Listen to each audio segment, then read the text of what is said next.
Good morning, everyone, live or remote or virtual. I would like to introduce Mike Fitzpatrick, Mihal, Mike Fitzpatrick, right, who's coming from New Zealand. Can you believe? I mean, we have some New Zealanders, okay. And the title of really our into multiple clan organizations. And I'll give a brief introduction, then we'll have Q&A. If you read a book written by the first Chief Herald of Ireland, Edward MacLisa, in his introduction, he says, if you're an O'Kelly, go to the office of Chief Herald of Ireland and make sure you can use the O'Kelly coat of arms that are registered. Because there are many O'Kelly different clans. There are also many O'Neill different clans, McDonough, and so on and so forth. So I think the discussion we'll have with Mike is a little bit around the journey of understanding the difference between a surname, a clan and its branches, and different clans. So Mike, you actually, a few years back, there was a Fitzpatrick surname association, and now I think we have 4 different clan or branches named Fitzpatrick, Fitzpatrick of Breffni, Fitzpatrick of Dalcas, Fitzpatrick of Leinster, if I'm correct, or Upper Ossory. Can you tell us? Leinster and Upper Ossory. Okay, see how complicated it gets. Can you tell us your journey and your thinking, and what was really your discovery drive to reach a level of truth, really? Like many Fitzpatricks in the diaspora, like many Irish in the diaspora, we didn't know where we were from. My family didn't know where we were from. The father of the family died in the famine. His wife, Margaret, took his twin sons, John, the giant, Fitzpatrick, and his brother Robert, and Mary and Margaret. They took them to Liverpool. And it was tough times. Poverty, death. We survived, but not with the knowledge of where we were from. And it was really only with the introduction of Y-DNA testing that we got a clue. And I hooked into some links in County Down. So I'm a County Down Fitzpatrick. It's complex. We'll come to that in a little while when we explain the Leinster Fitzpatricks. We spread all the way from Down, all the way down to Wicklow. So right along the East Coast. So it's a very personal journey. And as you travel forward doing your own genealogical research, you meet people and with the same journey. And so often we would get an email, Mike, my ancestor was Patrick Fitzpatrick, and he landed in Boston in 1820. Can you help me find out where I'm from in Ireland? It's really, really hard. So that has been the journey. It's been the journey, my personal journey, and it's been the society journal. The Fitzpatrick Clan Society only formed in 2018, but our mission was perhaps a little different to what it had been before. Instead of perhaps a focus on nobility, the barons of Upper Ossory, and we have one of the Upper Ossory people here today, Marion from the States. We're not at war, but the previous society was really focused on that noble line, and almost, I think, to the exclusion of other clans. When you have a dominant narrative that's so strong and so rich in history, it gives little space to research other lines. And when you read the great William Carrigan's works, his whole attention is on one branch of the family to the great detriment of others. And so that's really where it started, Michael. Okay, and then how did you define, or what was the methodology you used to actually identify the different branches or different clans bearing the name? I mean, you went into some deep dive papers. When we spoke together, the fians, for everyone, the fians are Elizabethan time pardons that were issued to individuals that either were in rebellion or thought to be in rebellion, or didn't want to be in rebellion, but they wanted to secure really their wealth and not be attained. And so it is really a collection of almost every able-bodied man in the country, in those counties or areas. The fence are remarkable, and if as a researcher you've not dived into the fence, do it. The narrative can be told in many different ways, and I'll spin it my way today. And I'll start by talking about the Dalcassian Fitzpatricks, because we have kin: Luke, Gerard, Michael, Dalcassian. And we define them these days, one way of defining them is by their Y DNA haplotype, a newer haplotype L226. Now, you can get a little bit phased by that terminology, but it's just scientific jargon. I'm a scientist. The L just stands for the researchers, the group of researchers that discovered this particular individual mutation, and it was the 226th mutation, L226. It's nothing mystical. That's all it means. If you're a Celt, genetically you're defined by the mutation L21. Again, it was the same group of research. It was their 21st mutation. So we're particularly pleased with the work we've done with the Dalcassians, because they were completely forgotten. And we have an article in our journal called McGillifadrig Dalcass, the rediscovery of a clan. And it's a great story. And again, it really stems from a group of Fitzpatricks, very enthusiastic. There's Karen Fitzpatrick Hall, who is hopefully watching here today. She's in the States there. And also Dr. Dan Fitzpatrick in Florida. And they were very enthusiastic. They wanted to find out where they were from. Now, Karen's people were from Mayo, and Dan's were from Roscommon. And they did great traditional work, but then they hit the brick wall at 1800 AD or 1780 AD, and they cannot go back any further. So we're heavily reliant, our methodology, we're heavily reliant initially on the Y-DNA, trying to understand the different branches of a particular Y-DNA haplotype. And then we go to whatever research notes we can find. Now, as I said before, we have a dominant narrative, and the great authors of Fitzpatrick histories are William Carrigan, the Reverend William Carrigan, and Reverend John Sherman. And I've noticed amongst, and this is not to demean anybody, but I've noticed amongst Irish researchers, it's almost like these men are considered so holy and so great that you can't question. Maybe it's because we're from down under. We like to question, we like to critically review.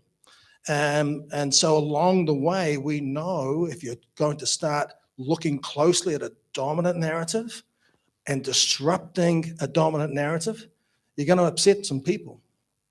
Not everybody's going to be happy. It's shocking, some of the things you'll turn up. If you don't want to know, don't go looking at DNA. I'm serious. I mean, I speak from my personal experience. Just 6 months ago, I had a very close autosomal DNA match. And on my side and my mum's side, now my mum is very English, from Liverpool, but Lancashire, Somerset, down south, very English. Her mother was very well-to-do. Her father was in the army. Long story short, 6 months ago, I rang up my mother. Mum, your dad's not your dad. That was my reaction. That was my sister's reaction. But Mum, 86-year-old, was shocked. And it's shocking on an individual level when you find these skeletons in the closet. My brother-in-law, he's like Peter Kay, the Lancashire comedian. Don't go looking for skeletons in closet, lad. Just leave them there. And now, if it's shocking on an individual level, what do you think it might do on a clan level? When a clan discovers there's something different than what the traditional narrative has said. Okay, so back to the Dalcassians. These were no people. These were not a clan. When they were first discovered by Dr. Colleen Fitzpatrick around about 2003, she's the one that started the Fitzpatrick DNA project, and kudos to her, a great woman, a great researcher. When they were first discovered, though, they were called illegitimate Spaniards. But no, they're a very noble line of McGillifadrig. So what did we do? We went initially to Luke McInerney, actually, and his work. And he had a fascinating record from starting with Finn McGillifadrig of Lisdoonvarna in County Clare. He had a castle, had intermarriage with O'Briens and all sorts of people. But the best bit was that he had a very strong pedigree from the funeral entries back to Scannell Fitzpatrick of Upper Ossory. Now, this is the difficulty, because now we have a Dalcassian clan coming out of Upper Ossory, and that challenges the narrative of the people of Laois and Kilkenny, who are a big group. So straight away, we've caused a big disruption. Anyway, what we did, we followed genetically and historically the movement of those people from Lisdoonvarna and into the Burren, in that area, Bricken. And after the composition of Connaught, they were dispersed and they fled off to Galway and Aran Islands. They were intermarried with the merchants of Galway. And so they built up this network that Luke writes about of relationships with Norman families, actually.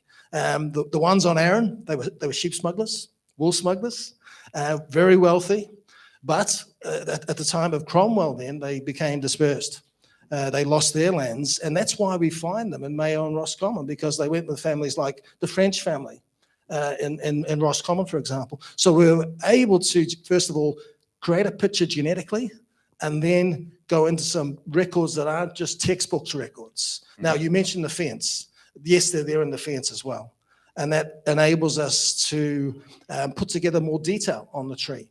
So it was great to rediscover that clan and give them a name and give them a life. And hopefully they'll be here next year. And these are your cousins. I mean, this is the thing that I love. I mean, Vincent's talking about clans of Ireland with such passion. And what I'm passionate about is kindred. So these people are your cousins from maybe 600 AD. They're family. The surname Juncture is 1000 AD, but they're your family.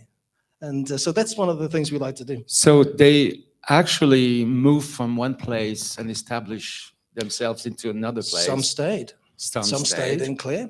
In fact, there's an intriguing, one of the things about the fence, you go in there and it's absolutely daunting. Now, we've written a couple of articles in our journal. You can go online and read them.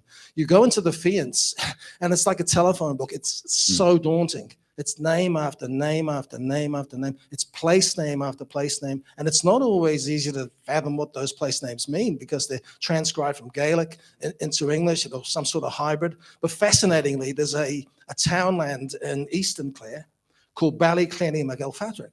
Ballyclenny McGillfatrick, which the great one here tells me might mean something like the town of the pasture or the paddock, the field of the McGillfatrick. So clearly they had an ancient presence in Clare. They're still there in Clare. They became very prosperous in the West due to a relationship with the O'Brien. Bad times came. Some stayed, some fled, and then other bad times came in the 1600s, and they moved. So it's really tracking the people movement often in the 16th century, the 17th century. That's difficult, but the records are there in the fence if you care to look. So that's just one of the clans.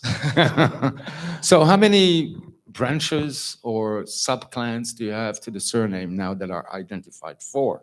Is that correct? We have 5 registered, actually. There was the McGillfatrick of Ulster that you didn't mention before, but we have others that we're yet to just develop relationship with. I mean, a really interesting one is we've got a group of Fitzpatricks in County Cork, and we know what their DNA is like. It's a bit like Connor Sullivan there. These people are Sullivans.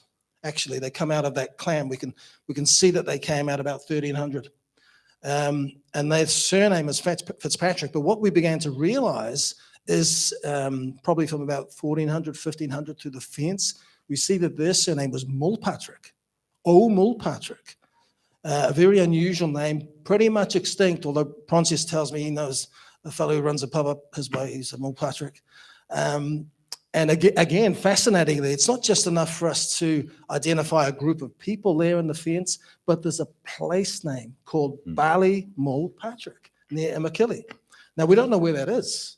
It's lost to me. I've been trying to figure it out. Maybe somebody here who lives down that way can help me out. But these people aren't registered yet. Now, here's one of the difficulties we have. You go to someone from down that way and we say, you're actually probably a Mulpatrick. And it's a huge shock. I don't want to be a Mulpatrick.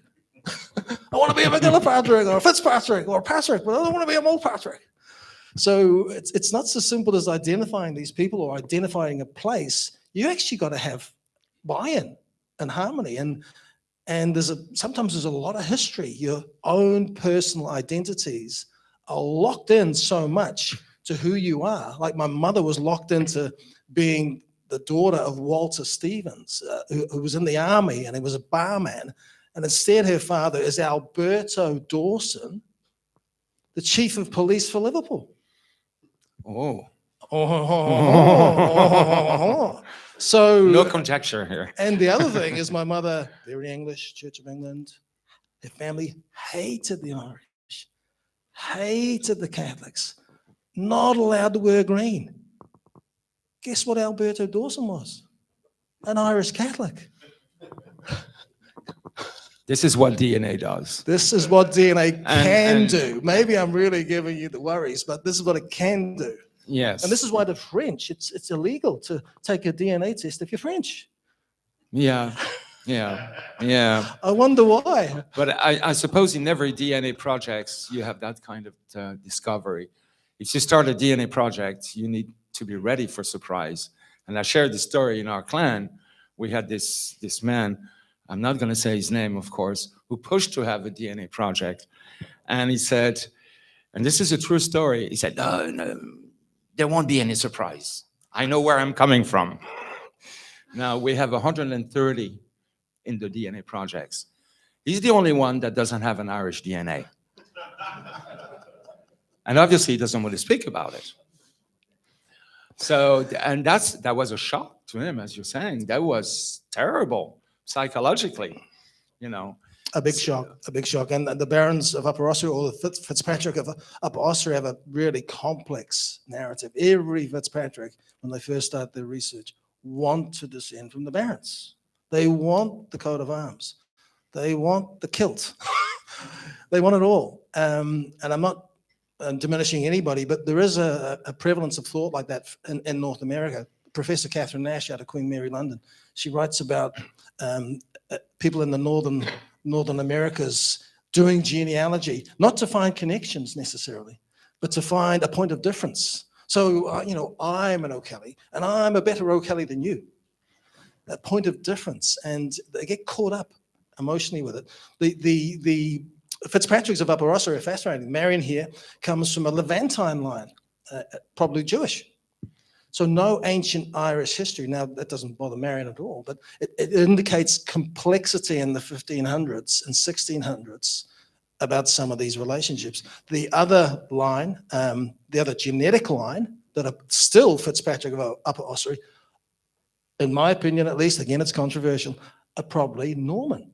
Maybe out of the House of de Clare or de Burgh, but very strong Norman signature. And again, it's a challenge for a relationship, a healthy relationship with those people, when I'm telling them they're Norman and they're like, we're Irish.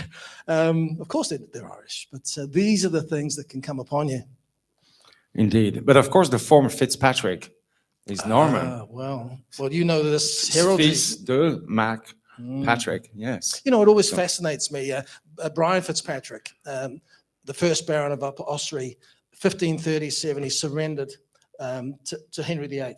Surrender, regrant. He took all of the clan's land in one big swoop. It's been seen before.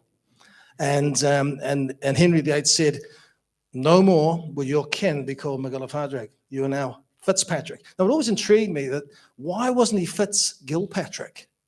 Because if you transliterate, anyway, as an aside, some of his clan didn't like that idea. Some of his kin, his close kin, said yes, we're Fitzpatrick.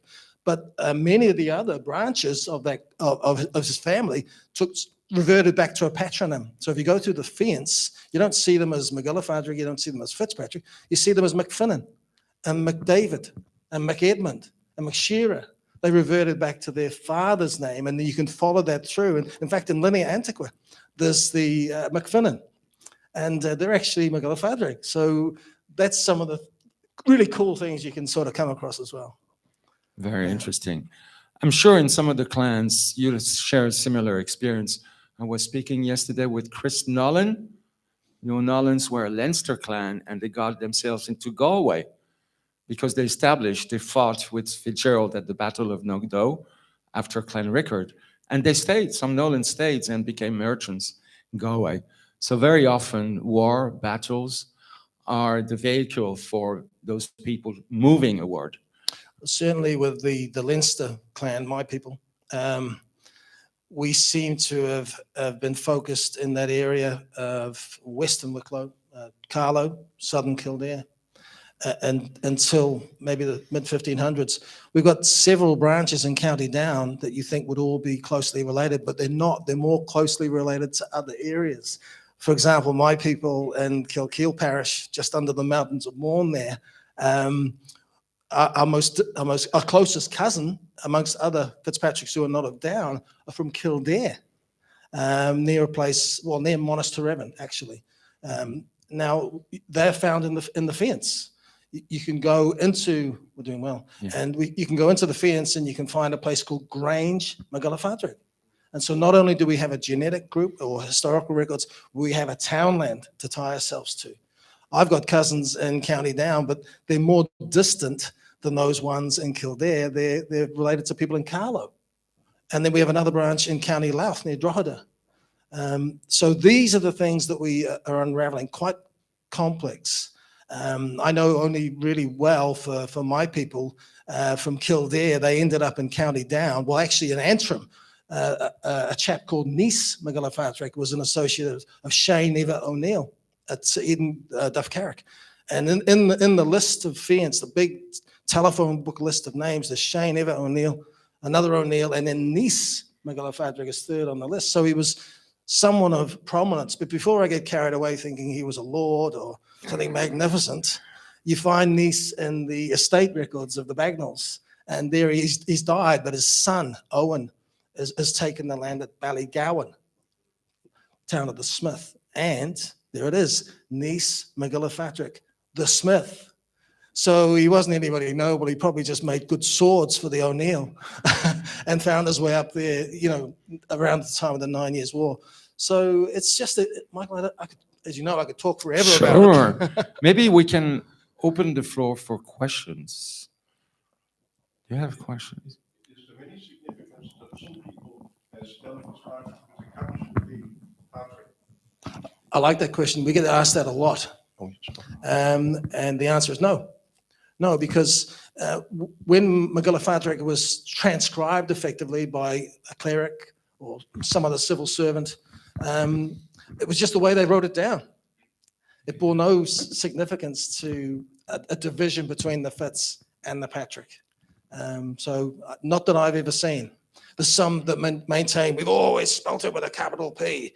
Well, always since English was written, but not before that. Well, I mean, Magalafatrick actually was still found among my people as late as 1807. So there was a resistance. There's a very good agricultural census in County Down that dates to 1803, and there was more than one record kept for each farm. So the record, the census record people, whoever they were, they went into the farms and they counted how many pigs you had, how many cows you had.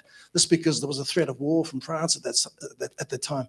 And but more than one recorder went out, and some had a pro forma sheet and they wrote down the names, and others had to write it by hand. And you can see, for example, in Clonduff, a parish in County Down, there's a Daniel Fitzpatrick recorded with all his cows and sheep. And a parallel form is called Daniel Magalafatrick. So I think there was still resistance as late as the early 1900s and 19th century to maintain our name, but no evidence of a capital P. On that question specifically, originally Fitz means son of, and was still written on the registries in Normandy. So they would say, the first name, son of the name's father, and the last name. So the real spelling or orthograph of the name would be, if you take Fitzgilbert, it's Fitz, and the name is separated, Gilbert, with a capital. If it is attached, you no longer need a capital. But all the old Norman names, Fitzallen, Fitzgilbert, Fitzgerald, and so on and so forth, were composed of two names specifically. The other thing we notice with the surname Fitzpatrick, and Breffni is a very complex area for us. I mean, there's more Fitzpatricks in County Cavan than any other county in Ireland. And that whole band of Breffni from Sligo right across to the east, we've probably got 5 or 6 Fitzpatrick clans. And some of them, for example, took their name because of a prominent clan member who wanted to form a new surname in this, maybe in the 1500s or the 1400s. So there's a very well-known Maguire, Gilpatrick Maguire, and his ancestors became Mac Gilpatricks. And if you look at the DNA project, they're all connected. The Fitzpatricks and the Maguires are very closely related in that haplotype. So I think my best guess is that they took a new patronym and branched off from the Maguire. So we see a little bit of that as well. We see that in the O'Donohues. They did some DNA studies, the O'Donohue. They thought there was only one clan, but in fact, there's several bearing the same name. And probably one origin is that a branch might have adopted an O'Donohue wife name. Right. So because that was for the status. The status. One of those branches is genetically related to the oil. Oh, really? Okay. So, Yeah, I mean, we have 5 registered clans. We're looking maybe at 12. So you can see our mission is to take over the clans of Ireland. Well, yeah, we'll fight. But we'll embrace you. Thank you for that really useful, really interesting exposition on the McGilla-Fodrick. Have you considered the possibility of some branches being of clerical background? Omwell Fodrick would indicate the descendant of the tonsured follower of Porrig or of St. Patrick. I'm just thinking in relation to that reference you made to a branch in Cork. And what could be instructive is to see, is there a correlation of Omel Podrigs, etc., on church lands, on ecclesiastical lands, when you're trawling back through the records, particularly in the 16th and, well, late 16th and 17th centuries? This is a big question, a big topic, and we don't have time. And you get the naughty stick. Very few Irish writers, historically at least, want to talk about clerical lineages. William Carrigan, the Reverend, didn't. He avoided any account of the clerics. Shearman, another cleric, just totally avoided them. Yet there's 2 big clerical lineages, one in your part of the world and one in Upper Ossory. A clerical lineage, for example, might be an abbot or maybe a bishop who has a son, and the son inherits the benefice. So we have a bishop father and a bishop son, which is not allowed. Can't do that in the eyes of Rome. So quite often the strategy that Luke talks about, one strategy was to mask the surname. So the first bishop might be a McGilla-Fodrick and his son might be a whatever, a Sullivan. But sometimes it slips through the cracks and you can actually trace the clerical lines. But we're just beginning to scratch the surface, Luke. You'd imagine that the Mulpatricks might be a clerical line.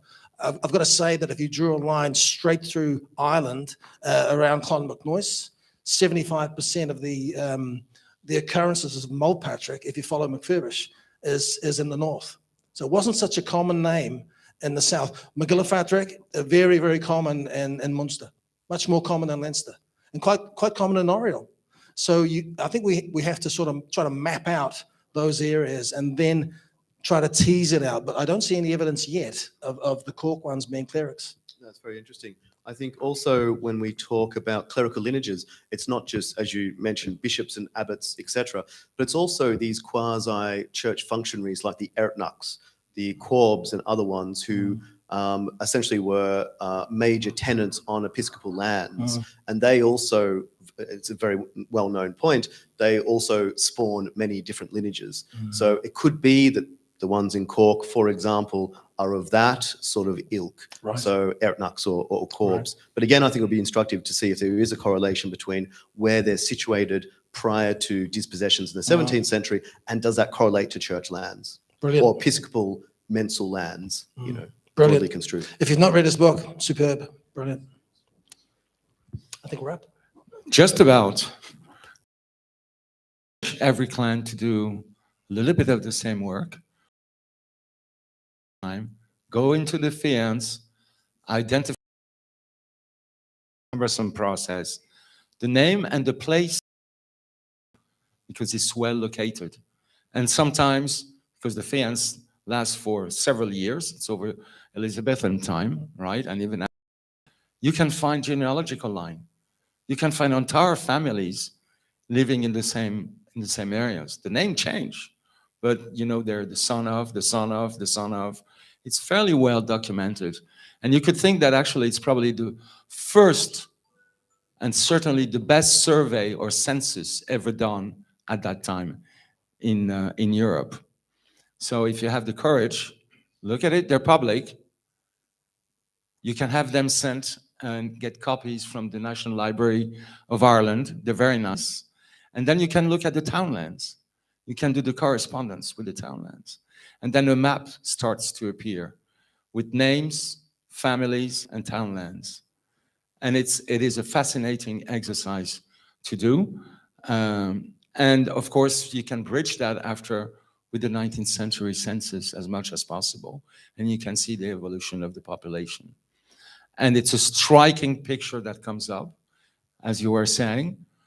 That may be quite disturbing sometimes, like we did that in our own clan. And we found out that actually most of the land of the clan was not in the original place, but by the 16th century was south, a detached area that has been conquered and settled. So the local people in the original area are pretty upset when you say that. Just have to tell them they have cousins, that's all. Finally, to close, again, thank you for our friends from New Zealand. I have a closing remark because, I come from France. And New Zealand, Australia, America, Canada is the new world, right? So we like to think that the Irish, when they're poor and starving, and came back to free Europe. So thank you very much.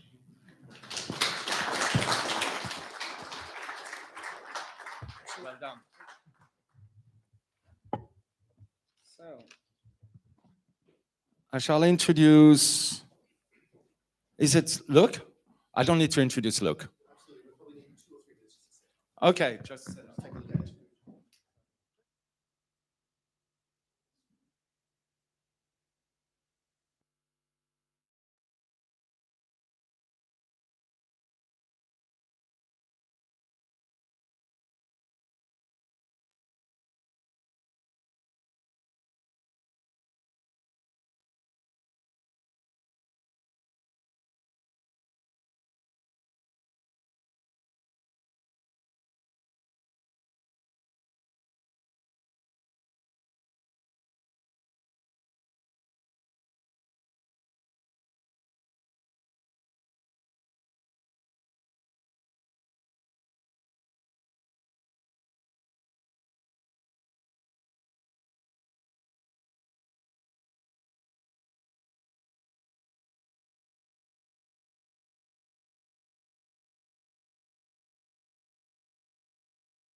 Futteroiv Gerler, Grinú Mór Inneamh, Lucas McInerney is an dom, agus les Kuhalak, Fintia Neheran. So welcome everyone today to our great gathering. My name is Luke McInerney, the Vice Chairman of the Clans of Ireland, and we extend a very warm welcome to those of us gathered here today at Stephen's Green Club, as well as those who are watching online and these proceedings worldwide. It gives me great pleasure to introduce to you the winner of the Clans of Ireland essay competition. The prize-winning essay was authored by Melissa Shields and delves into a most interesting aspect of 16th century Irish history. That is the gift exchange practices of Shane O'Neill. In this essay, Melissa throws new light on the diplomatic dexterity of Shane O'Neill and dispels the myth that Shane was an Ulster warlord embroiled merely in local dynastic politics.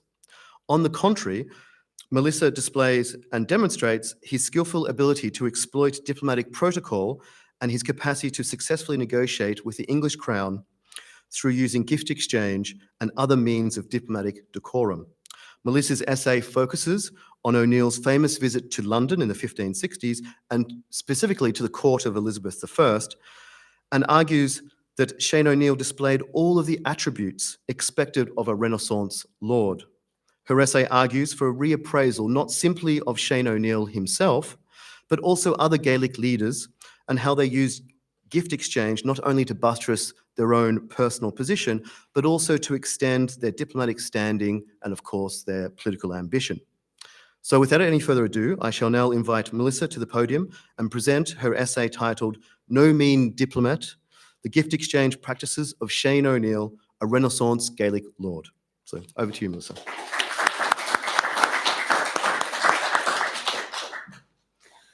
Although he is savage in his hair, Shane does not seem to me that he is savage in his brain. These words, written by the Spanish ambassador at the English court, reveal a contemporary account of Shane O'Neill as a political actor who was less barbaric and more politically agile than his detractors and enemies have hitherto allowed. Maligned in his own time and after his death by his foes, historians over the centuries have studied Shane O'Neill's political career through antagonistic and sympathetic lenses. But thus far, only one historian, D.B. Quinn, has made brief mention of O'Neill's attempt at diplomacy. As this presentation will show, Shane O'Neill had an extensively documented track record of diplomatic overtures, using gift exchange to bring his political goals to fruition. In the Renaissance, gift exchange was an essential part of diplomacy. In political spheres, gifts recognized and legitimized the honor of the participants and were laden with semiotic messages. Cross-cultural gift-giving was often prescriptive. Particular items were given to convey a subliminal message of cultural superiority of the donor with a directive to the recipient to conform with the donor's status quo. Prescriptive gift-giving often denoted an imbalance in parity of esteem. For the purposes of this paper, the other type of political gift-giving is hereafter called exemplary gift exchange, gifts that communicated solidarity between participants and which further upheld the status quo. An examination of Shane O'Neill's political gift exchange practices reveal the intra and cross-cultural fluency of not only O'Neill, but wider Gaelic lordship in the Renaissance. The first records of O'Neill's participation in political gift-giving were prescriptive exchanges, where O'Neill received the overtures from the Crown. After years of hostility, Lord Deputy Sussex negotiated with Shane all throughout 1561 for O'Neill to visit the court. But to secure his own safety and that of his lordship while pursuing his claims in England, Shane repeatedly postponed the date of departure by using a vestimentary tactic, claiming he had no suitable clothing in which to appear before the Queen. This excuse not only brought O'Neill time, but incidentally showcased his awareness of the wider contemporary fashions and the sartorial protocol required when meeting a head of state. Sussex responded by offering a free gift of a suit of apparel appropriate to the status of an earl. It is unknown whether Sussex actually made good on the offer, but the fact that such a gift was on the table shows that Irish and English conceptions of honour were not totally incompatible, and that Shane was, by this point, considered a worthy candidate for the earldom. Shane's visit to the court in January 1562 to negotiate for his earldom was a demonstration of his awareness of the cultural differences between the Gaelic and English worlds and what outward steps he knew it would take to convince the Queen and her councillors of his worthiness to succeed to the earldom of Tyrone.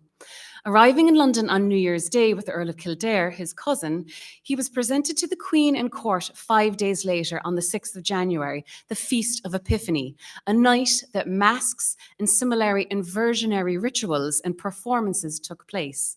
The trope of the Irish savage was a regular feature of court performances, the actors swathed in costumes of bright yellow to mimic the saffron-dyed Lena and the voluminous mantle. The Earl of Kildare would have seen many of these stage characterizations of Irish culture after his return from exile, including the Irish Mask performed for Edward VI exactly 11 years prior on Twelfth Night in 1551. It's highly plausible that Kildare informed Shane that this was a common trope in the entertainments of Edward VI, Mary I, and now Elizabeth I. And Fitzgerald and O'Neill gave the court what they wanted to see. Shane played the part to perfection, the howling, uncivilized chieftain savagely attired, seeking an English earldom. But as Shane told Cecil, he came to the court to become civil by the sight of Her Majesty's nobility. Instead of appearing in English-style clothing, as his father had done at his submission, Shane consciously acted the part he knew he was expected to play, and instead enacted a gradual performance of transformation, adopting the sartorial habits and pastimes of an English nobleman throughout his visit. Now, like any prominent courtier or diplomat, O'Neill recognized the importance of forging relationships with many prominent members of society, not just the monarch. He further strengthened those political and social connections through social engagements, attending and hosting feasts and tilting at the ring. His active engagement with high English society drew notice, and courtiers mocked his apparel and his appearance, which jeopardized negotiations. The Queen acted by gifting Shane brocaded cloth of gold garments from her father's wardrobe.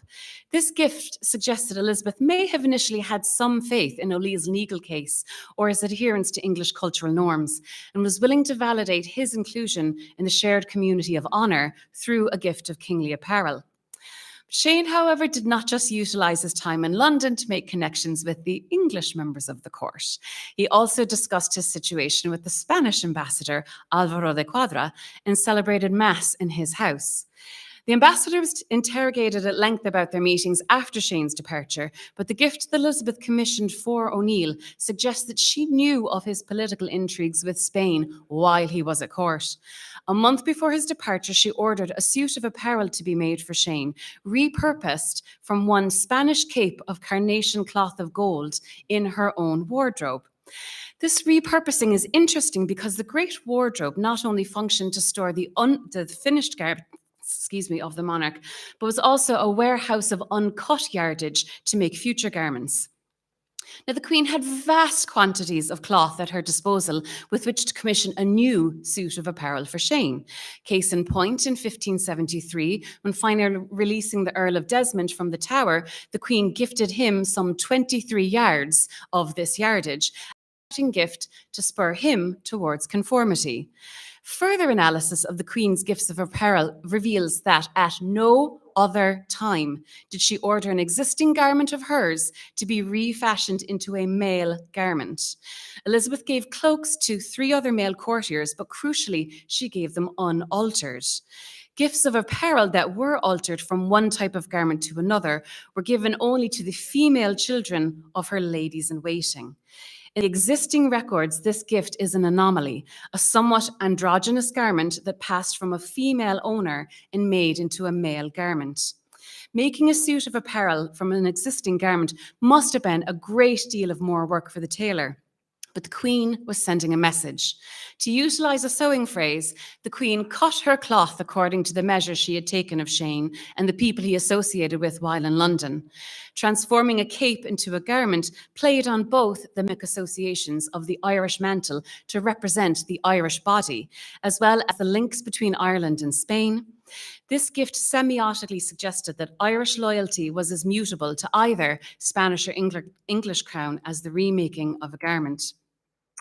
Though neither Shane nor the Crown achieved their objectives with this visit, O'Neill played the honest subject upon his return to Ulster.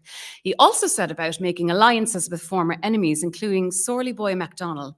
To cement their fosterage agreement, Sorley Boy gifted Shane the commodities that were most valued in Gaelic society, namely cattle and horse equipment. This exchange typifies the clear delineation between what was most prized in Gaelic culture in comparison with the gifts that were most sought after between English political actors. The wider Gaelic world reckoned wealth and status in portable cattle, and one mark of true lordship was the ability to equip men as soldiers. These gifts were their own culturally specific status markers, highlighting the practical and militaristic bent of Gaelic lordship. However, when Shane and other Gaelic Irish lords negotiated with the Crown or its agents, they displayed the cultural sensitivity required to code switch, shifting between languages to suit a particular situation. Instead, gifting English political actors with the commodities most sought after in English high society, Irish hunting animals. Shane O'Neill demonstrated his code switching fluency through exemplary gift exchange. So upon his return to Ireland, he set about petitioning Sussex for a license to send gifts of horses and hawks to the political actors most likely to further his suits with the Queen, William Cecil and Robert Dudley. O'Neill sent Dudley 2 horse, 2 hawks, and 2 greyhounds. To Cecil, he sent a horse.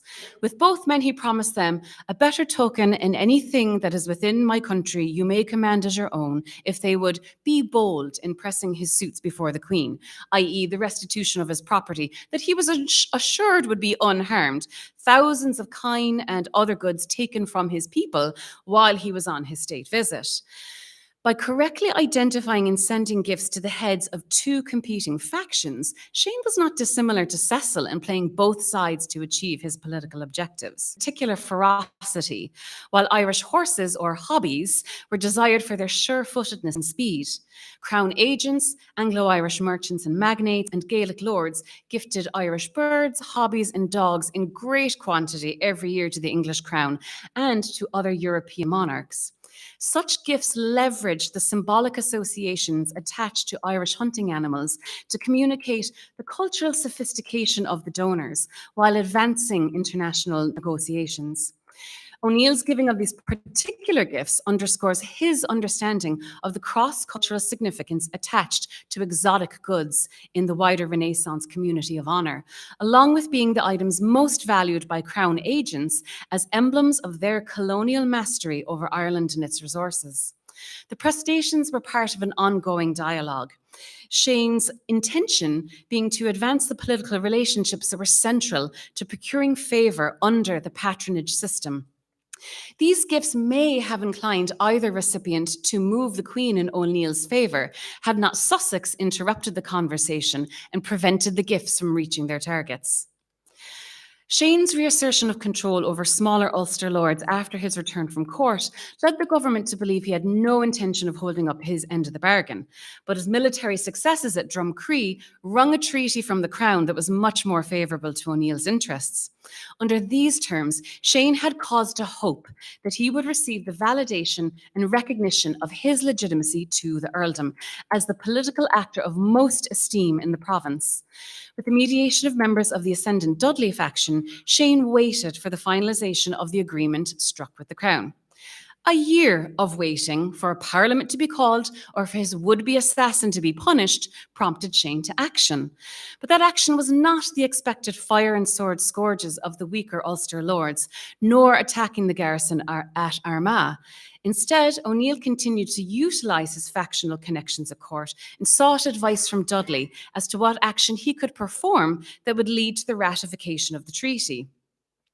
When even his compliance and military prowess over a mutual enemy, the Scottish MacDonalds in Ulster, did not yield the desired results, Shane still did not abandon the terms of the treaty, but strategically attempted to leverage honour politics against Elizabeth to reach a resolution.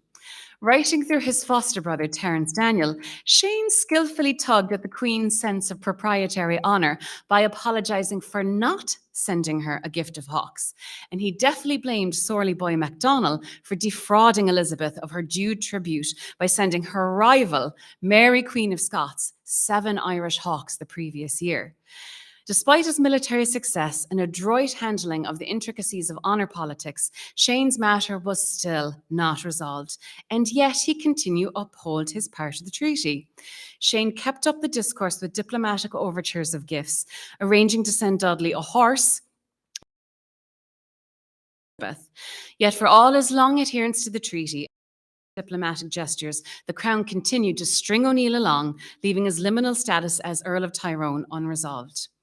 Finally, abandoning his compliant stance after 2 years of unfulfilled promises, O'Neill sought to realise his objectives through entering protracted negotiations with the Earl of Argyll and the Scottish Queen.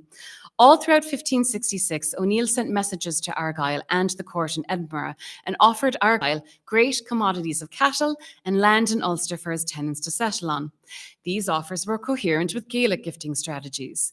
But then comes the most puzzling gift of his diplomatic career. In March 1567, devoid of his usual allies and supporters, Shane sent Argyll certain garments which King Henry VIII gave his father and a chain sent from Maclean's daughter. Here is where Shane apparently breaks protocol. Clothing, when gifted, had strong familial associations, while women gifted apparel up and down the social ladder, and certain items like gloves could be gifted between men of lower status to men of higher status. Gifts of apparel between men appeared to have more usually passed from higher to lower political actors. The many gifts of apparel given from Henry VIII to Shane's father, Con Bacach O'Neill, embodied the paternalistic nature of Renaissance kingship in general and their imbalanced power dynamic in particular. But giving a suit of apparel to another man, arguably one who was a higher political actor since Argyll was an acknowledged earl, was unusual. Shane had a history of adhering to exemplary gift exchange protocols, so what was O'Neill saying with these gifts? Well, it's very likely that Shane did not have the more typical and appropriate birds of prey to send, since March was not the time of year to safely send them. So too could Shane and Catherine Maclean have been trading on her erstwhile familial connection with Argyll, since she had been briefly married to Argyll's father before his death.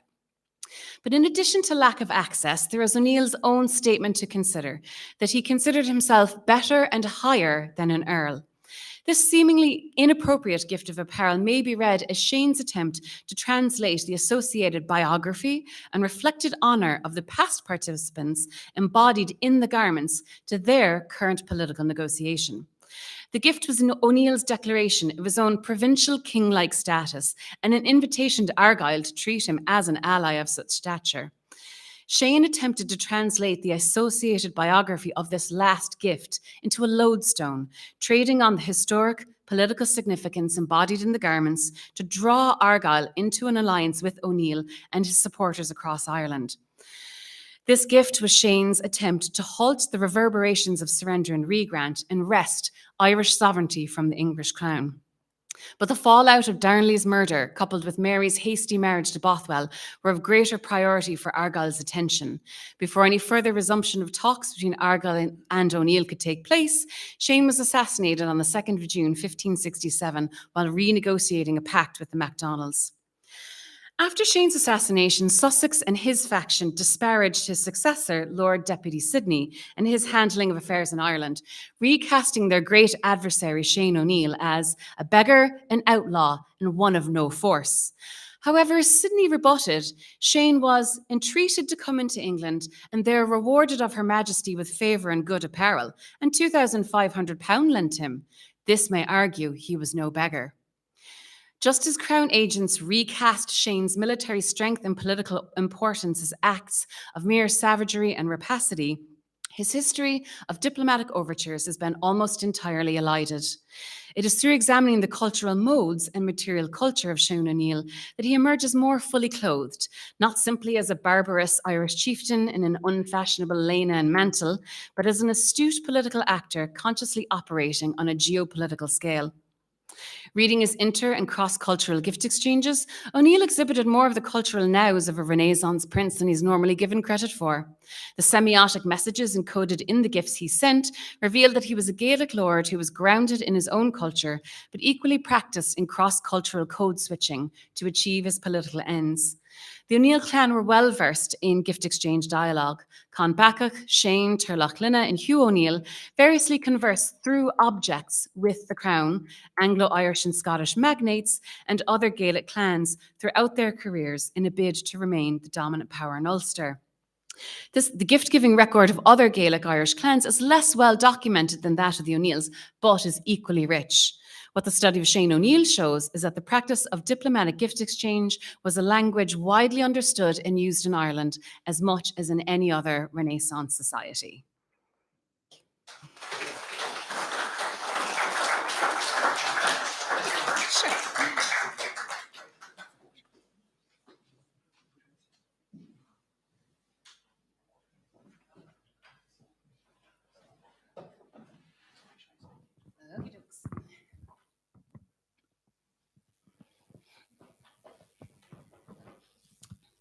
So thank you very much for that, Melissa. Really interesting exposition there in regard to code switching, cross-cultural code switching, and as you discussed, I suppose, the intricacies around gift giving in mid-16th century Ireland and England.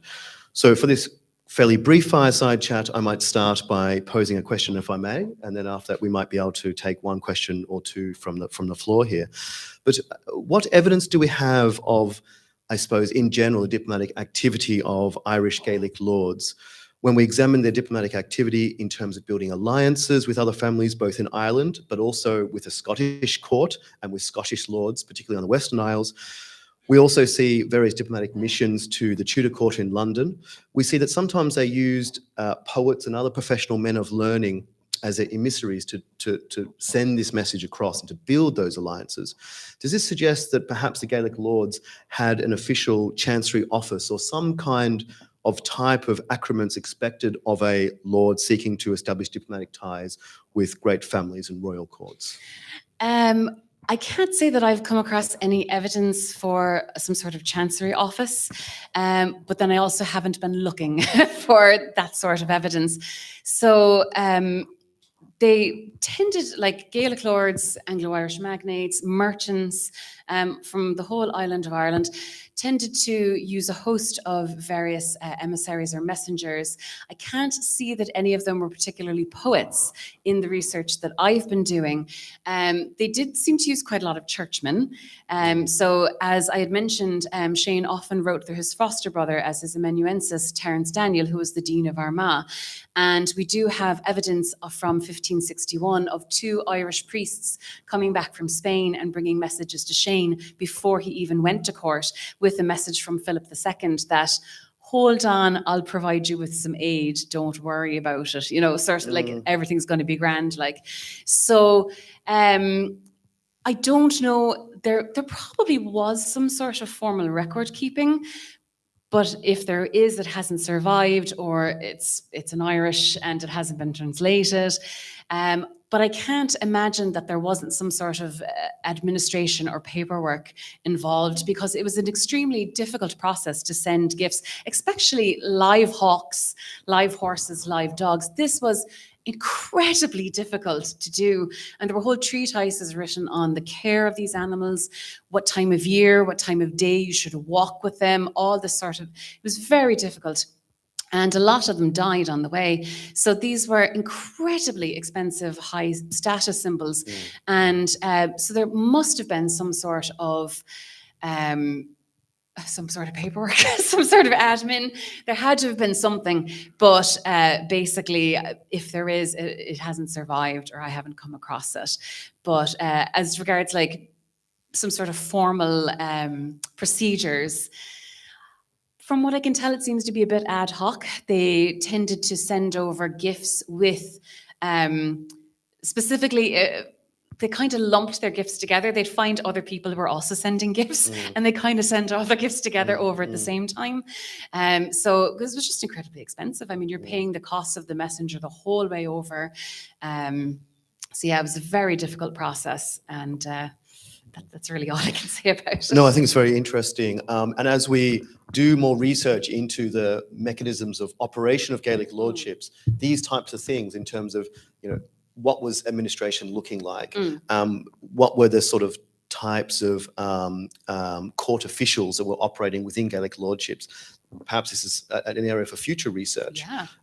I certainly know poets were used in the lordship of Thomond, and you have the likes of Taig Macdara of Broda with the Imava Nafili, the contention of the poets, and his connections to the northern poets, and trying to send a message about Irish identity, Gaelic identity in the opening of the 17th century, partly perhaps as a response to dispossession of certain Gaelic lords by the English crown, but perhaps it's an area for future research.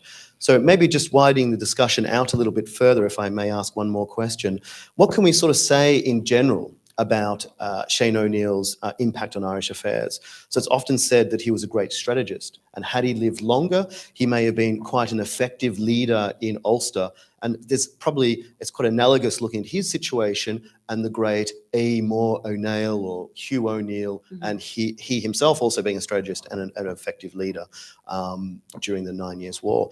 But are there any indications that that Shane's relatively short life shows him more than simply a Gaelic warlord, but in fact more cultured, an intelligent aristocrat who was cognizant of what you were mentioning in your talk today about the sort of ideal notion of a Renaissance lord? 100%. Yeah, I think he definitely was. And my focus is particularly on material culture. I make historical clothing. I have done for over 20 years now. And so I'm very much interested in the embodied turn, as it's called. And one thing I came across was an inventory of Shane's wardrobe and his other household goods after his death. Terence Daniel actually compiled it for Sir Henry Sidney, as it fell to Sidney as his due upon Shane's death as a tainted traitor.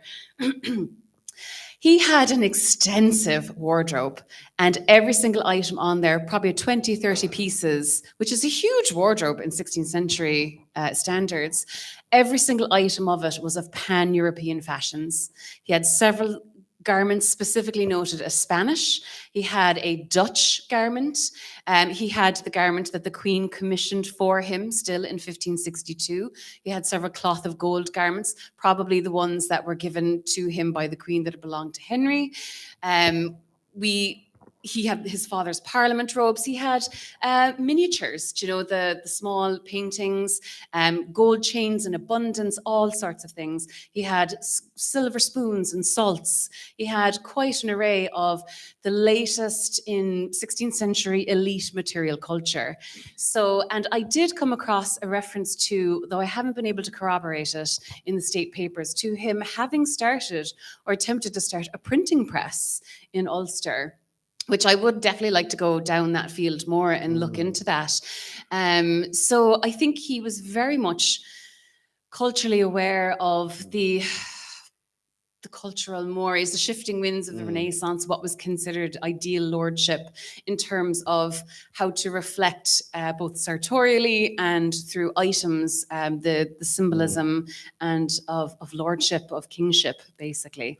Yeah, and I think what's interesting with that, again, from an Ulster perspective, just to focus on that particular region of Ireland, is, of course, in the 1520s, we see Manus O'Donnell commission a new life of Columcille, Yes. Oswelga. Yeah. And this was very much this notion of a Renaissance lord who's cultured, the cultured prince. So this is starting several decades before Shane O'Neill. Yeah. And presumably Shane O'Neill is continuing with this, and he's probably not the only Gaelic lord, of course, engaging in such activity. Exactly, it's just what records survive that we can look up and do a bit of digging in. So yeah. Indeed. We might have time for one quick question, perhaps from the floor. So if anybody would like to ask one, Shane, please. Thank you, Melissa. That was absolutely enthralling. My question is a curious question, and you speak about all the gifts that were given to the court in England, particularly with Elizabeth I. How did they communicate? Was it English, Irish, Latin? Did he send a thank you card when he was sending his hawks, as we would do today? I'm intrigued by how they communicated. Well, I think the thank you card was in November 1562 when he sent the gifts to Dudley and Cecil, and those letters were written entirely in English. And the Queen actually sent her footman, John Smith, to go to Ulster and collect the gifts and whatever messages from O'Neill. It wasn't one of O'Neill's own men that went, because he even wrote, by your footman, the Queen's, by your footman, John Smith. So we know that she, by the time he returned from court, was sending her footman into Ulster. While he was in England for 5 months. So he not only attended feasts, but it said in one of the letters I read that he charitably feasted many. So that means he threw banquets and feasts as well. And he tilted at the ring, which is a form of jousting, but instead of jousting against an opponent, you try to hook a ring on the end of the lance. So he made a splash, because that particular event comes to us from the diary of Henry Matchin, who was just a London merchant. So Shane is making quite an impression on all levels of society in London. He must have been able to speak something other than just Irish to be able to rub shoulders for 5 months. I mean, probably some Latin, definitely. His cousin was the Earl of Kildare. So, I mean, he probably knew a few words of English. I don't think he liked speaking English. Stanihurst writes after Shane's death. Now, Stanihurst is not a reliable narrator a lot of the time. Stanihurst was a Dublin man from the Pale, and he wrote that Shane quite proudly said that he would not wry his mouth to clattering English. So I don't think he liked speaking it necessarily, or at least he wouldn't do it to give anybody the soot. But I think he probably could speak a few words, and possibly Latin as well, to be able to hang out for 5 months in London. So. Thank you. Thank you very much. I think due to time, we might have to wrap it up there. I invite Garrod to present the Dalgash Trophy for the essay prize winning. Thank you.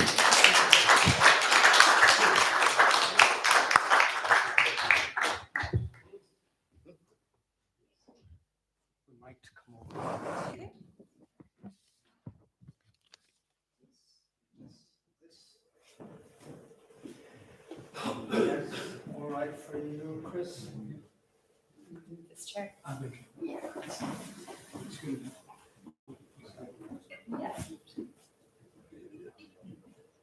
No hawks or silk this time.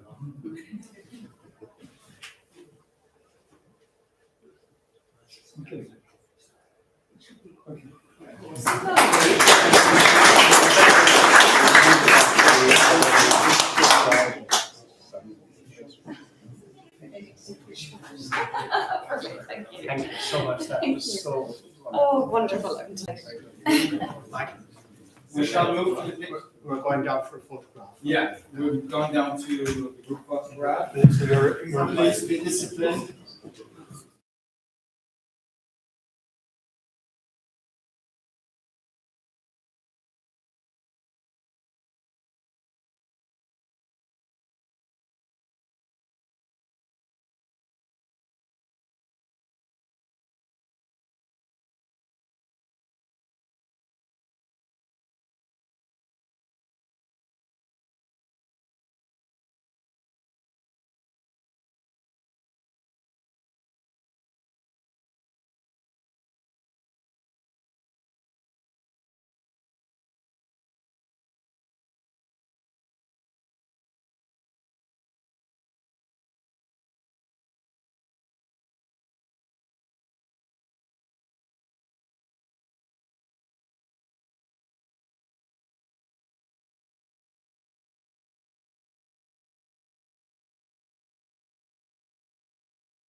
Hello?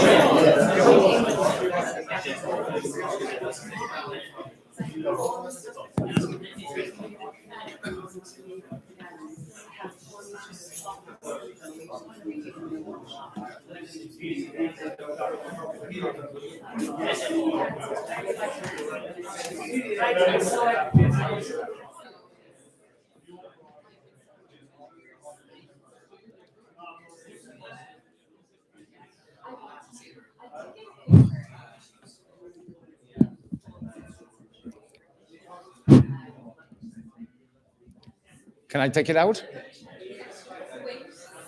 Or you can. Thank you. Okay. No, that's fine like this. Yeah, that's fine.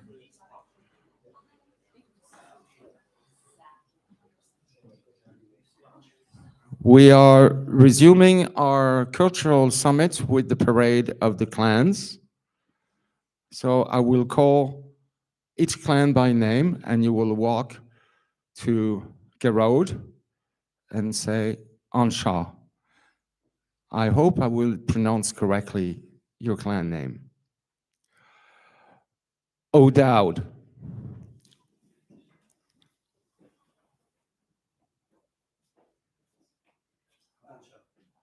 O'Halloran.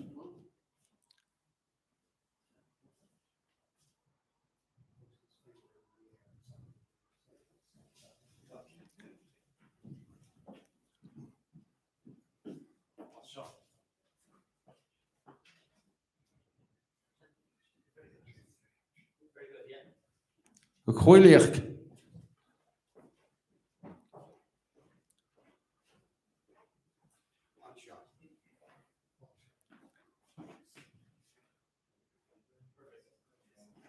O'Farrell.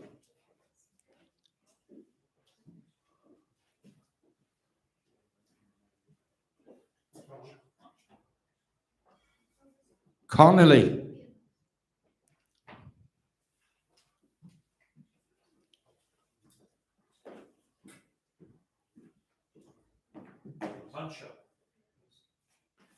O'Carroll.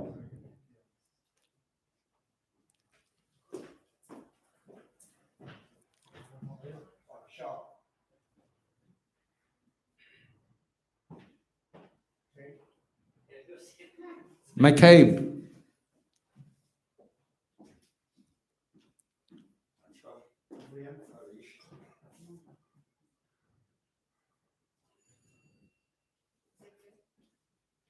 Nolan.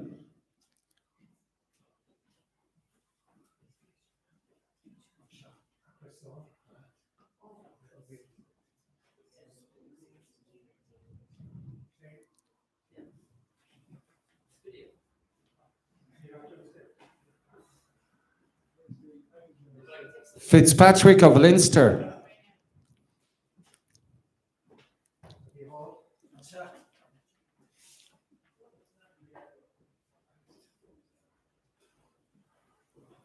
Fitzpatrick of Upper Ossory.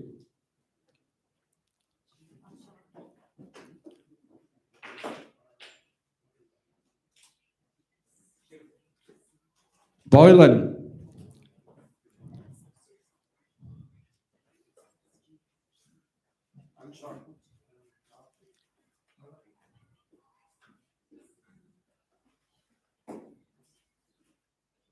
OD of Dysart.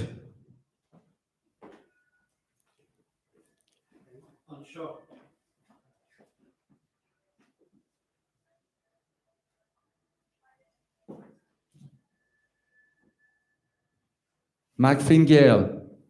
Donegal. McKinley.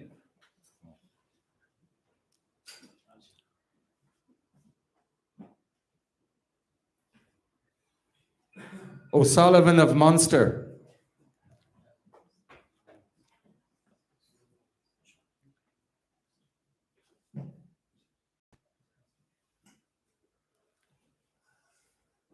And this completes the parade of the clans.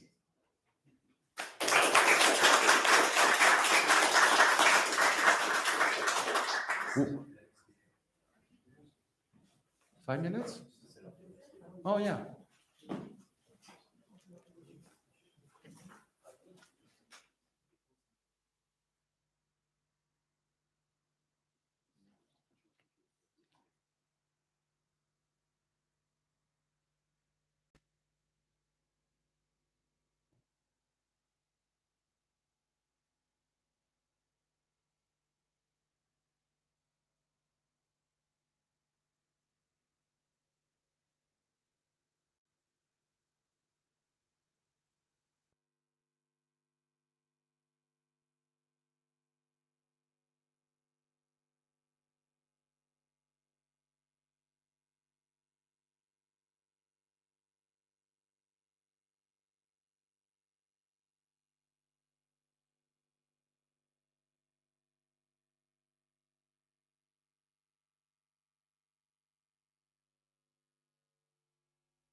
Okay, so now we move to the next part of today's Cultural Summit, where we have two lectures, both of which will be touching on different aspects of Gaelic Ireland.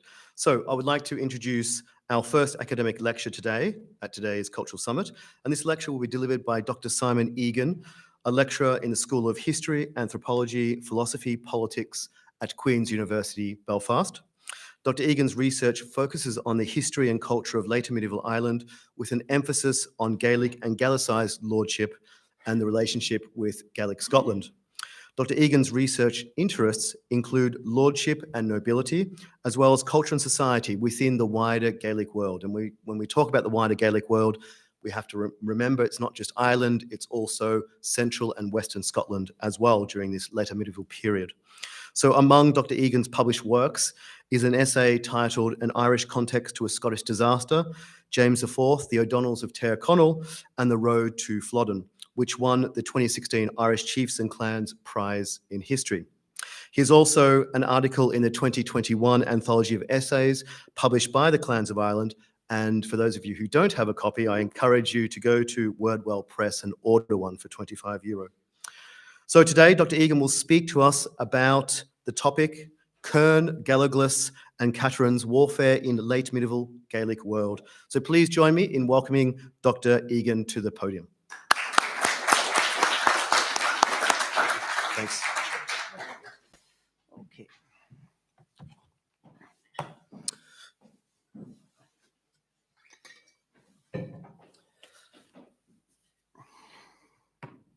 Okay, so thank you very much for having me here today, and thank you to Luke for the invite. It really is a privilege to be here.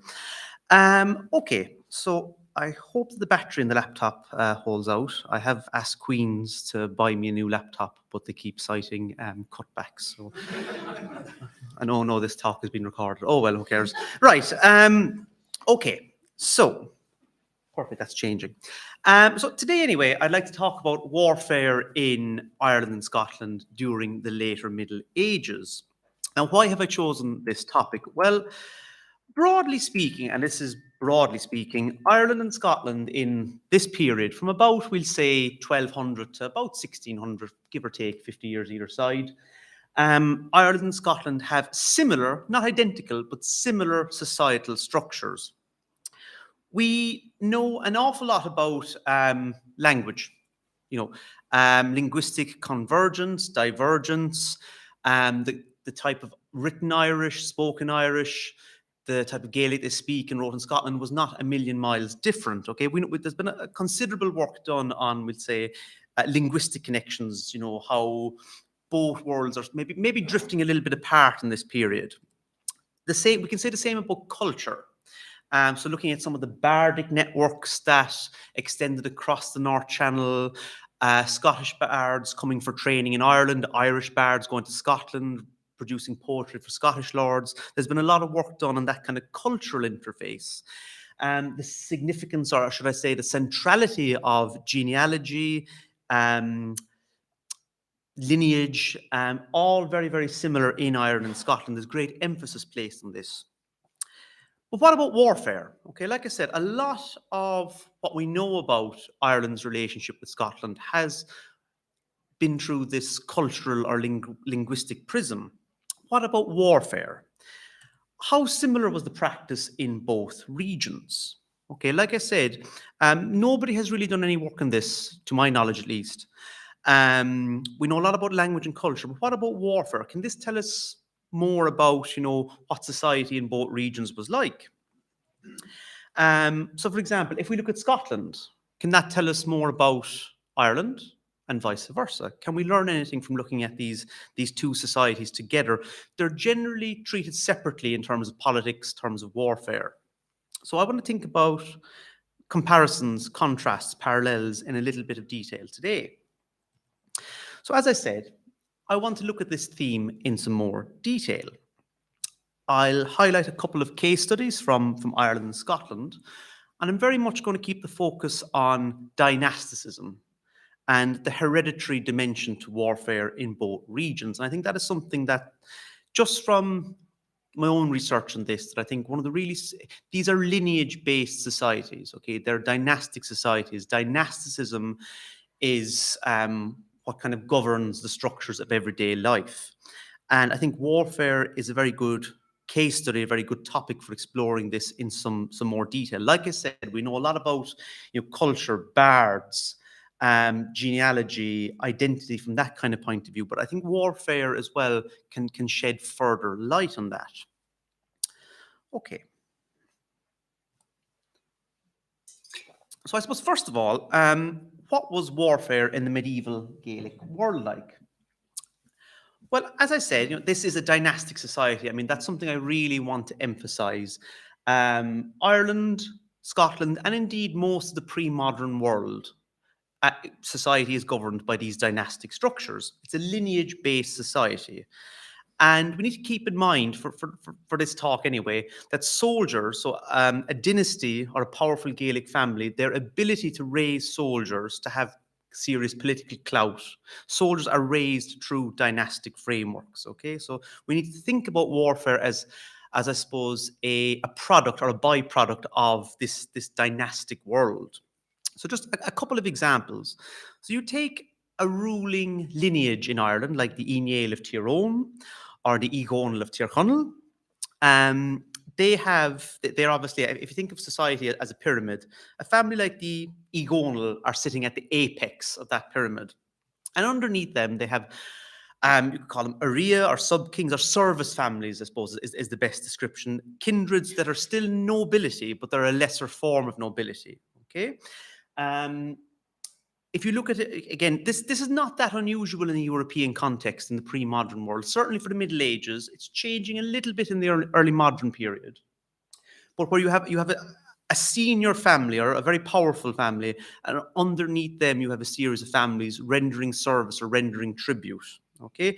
So vassals or clients, you see in the European context, slightly different in kind of Ireland, but follows a very similar pattern, okay? So it's a top-down hierarchical structure. So, for example, again, just looking at the Egonal, because I worked quite a bit on the Egonal, and I think that they exemplify this system very nicely. So, like I said, you've got the Egonal Lordship of Tirchonel, which is roughly coterminous with modern-day County Donegal. So they are the ruling lineage, and underneath them you have a variety of smaller families, smaller kindreds. So the Egochertig or the Egalachor, two smaller families that owe their allegiance to the Egonal, they provide soldiers. As part of that relationship, part of the service they render is to provide soldiers, among other things, but primarily they provide soldiers for the ruling dynasty. So that's Ireland, okay, and that's fairly well attested to in an Irish context in the source material, but also people like Catherine Sims have written extensively on this. Now, this seems to have been similar in Scotland, okay? So, for example, the preeminent Scottish dynasty or Gaelic Scottish dynasty in the 14th and 15th century are the MacDonald or the MacDonald Lords of the Isles. So a hugely powerful political entity which by about 1400 controls the entire Hebridean archipelago, the Kintyre Peninsula, a good chunk of northwestern Scotland, and a chunk of County Antrim. So they're very, very powerful. They're one of the most powerful families in the western section of the entire Irish and British Isles, if you like. They're a very, very powerful family. But under them, they have different families, smaller from kindreds rendering military service. So two examples here, the MacGillahan or the MacLeans who are based on the Isle of Mull, and the MacLeod who are based up in kind of Harris, Lewis, that region. So again, we have, the documentation is different. In Ireland, we have a huge corpus of bardic poetry, genealogical material, annals, legal material. So we're really blessed with those kind of sources. In Scotland, they don't have any of that. They've got a really large body of very important, but very dull charter material, okay? So they don't have the kind of rich narrative sources for the Highlands and Islands that we do in Ireland. So it can be a little bit more difficult to work these things out.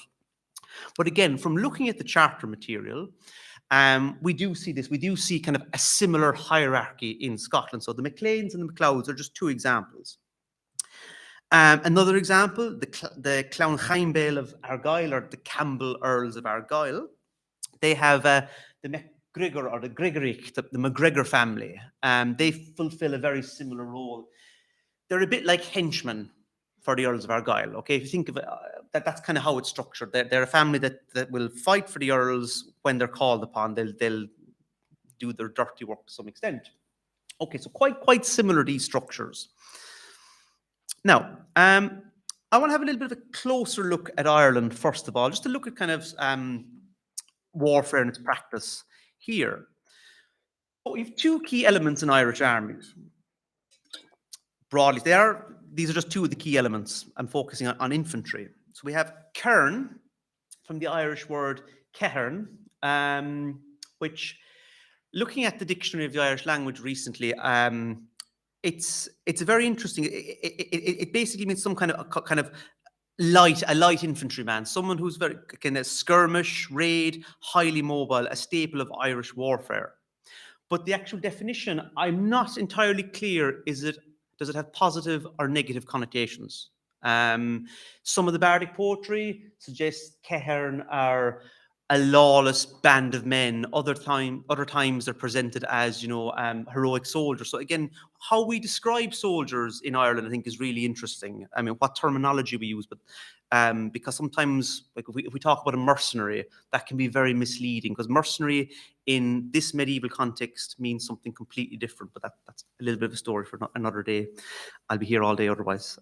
Okay, so like I said, cairn, highly mobile, skirmishing, raiding, the ideal soldier in kind of boggy, mountainous, woodland, that kind of territory we're talking about. There's a very famous account of them at the Siege of Rouen in 1419. The Prior of Kilmainham, Thomas Butler, raises an army of several hundred Irish troops, brings them with him to the Henry V when he's besieging Rouen, and the chronicler Angeret Monstrelet has some very nasty things to say about them. They're a lawless bunch completely. Edmund Spencer, he described them as being evil, but again, that's Edmund Spencer. We won't worry too much about his opinion. But again, they are mentioned in lots of sources, lots of English sources as well. So cairn are very much associated by contemporaries, both within Ireland and outside of Ireland, with Irish warfare. Now, the galloglass are probably the most important element in Irish warfare. Okay, so again, from the Irish Gaelic or foreign or Hebridean warriors. Okay, so we'll talk about the ancestry or the origins of them shortly in more detail. Where did they come from? Why did they come from there? What are the factors shaping all of that? How does all of this fit into kind of dynasticism, lineage-based warfare?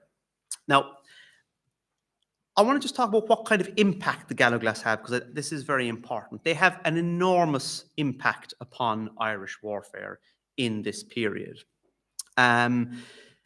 They're synonymous with kind of being heavy infantry. So the large axe, the claymore from the Irish cleave or cladge mór, big sword. Again, similar to what we saw with Garrod earlier on, something a sizable weapon that can take on, English soldiers, Anglo-Norman knights very effectively. So they play a leading role in the Gaelic recovery. So again, it's a well-known fact that when the Normans, Anglo-Normans or English, whatever you want to call them, when they invade Ireland in kind of the late 1160s, within the space of about 50 years, the English Lordship of Ireland, it's pushing eastwards all the time. When we get these Galloglass arriving in Ireland in greater numbers from the 14th century onwards, well, during the 14th century, that's when the colony begins to retreat significantly. So they give a serious military edge to the Irish lordships, the Irish families that recruit them. So that's very, very important. And like I said, because of their heavy, their heavy weapons, they are more than a match for the Anglo-Norman or English knights and men-at-arms. Okay, so they're unlike Kern, which are used for skirmishing, maybe raiding and then retreating, the Galloglass will stand and fight, and that's kind of that's part of the services they offer, if you like. They're so successful, in fact, in Irish armies that the Anglo-Irish families, the colonial dynasties in Ireland, begin recruiting them in the 15th century. They decide we'll get our own Galloglass, so they proliferate across the island. So the great comital houses, the Earls of Kildare and Desmond, the Fitzgerald, the Geraldine dynasties, and they begin recruiting Galloglass. The Butlers of Ormond, who you could say are, from an English point of view, the single most important dynasty in 15th and 16th century Ireland from an English point of view. They're the real kind of crown loyalists in Ireland, the most anglicised, and the most anglophone, I should say, of all the comital families. They begin recruiting Galloglass. And even by the 1530s, the Dublin government want to get in on this. They recruit a battalion of Galloglass. Okay, so they become, they're at the beginning, they're recruited mainly by Irish families. But within the space of about 100 years, the great earls are recruiting them. And then by the early 16th century, even the Dublin government, the Tudor administration, is recruiting Galloglass. So they have a huge impact. Now, where do they come from? This is quite significant, I think, because the Galloglass, they pop up in textbooks all the time. People write about them in a slightly offhand manner sometimes. It's just assumed that they arrive in Ireland in the early 14th century. They contribute to the growing militarization of Irish society, and that's kind of it. The means by which they leave Scotland and come to Ireland is very significant because it has to be understood in a dynastic framework. So very, very briefly, in the mid-13th century, the 1260s, Scotland goes to war with Norway. Norway basically still rules this up until 1266. So there's a series of wars against Norway. Then, of course, Scotland goes to war with England in the late 1290s, and there's a series of very vicious wars between 1296 right down to 1357. Of course, we get Robert Bruce emerging as Robert I, King of Scots in the early 14th century. So you have these major political developments. Scotland goes to war with two external kingdoms.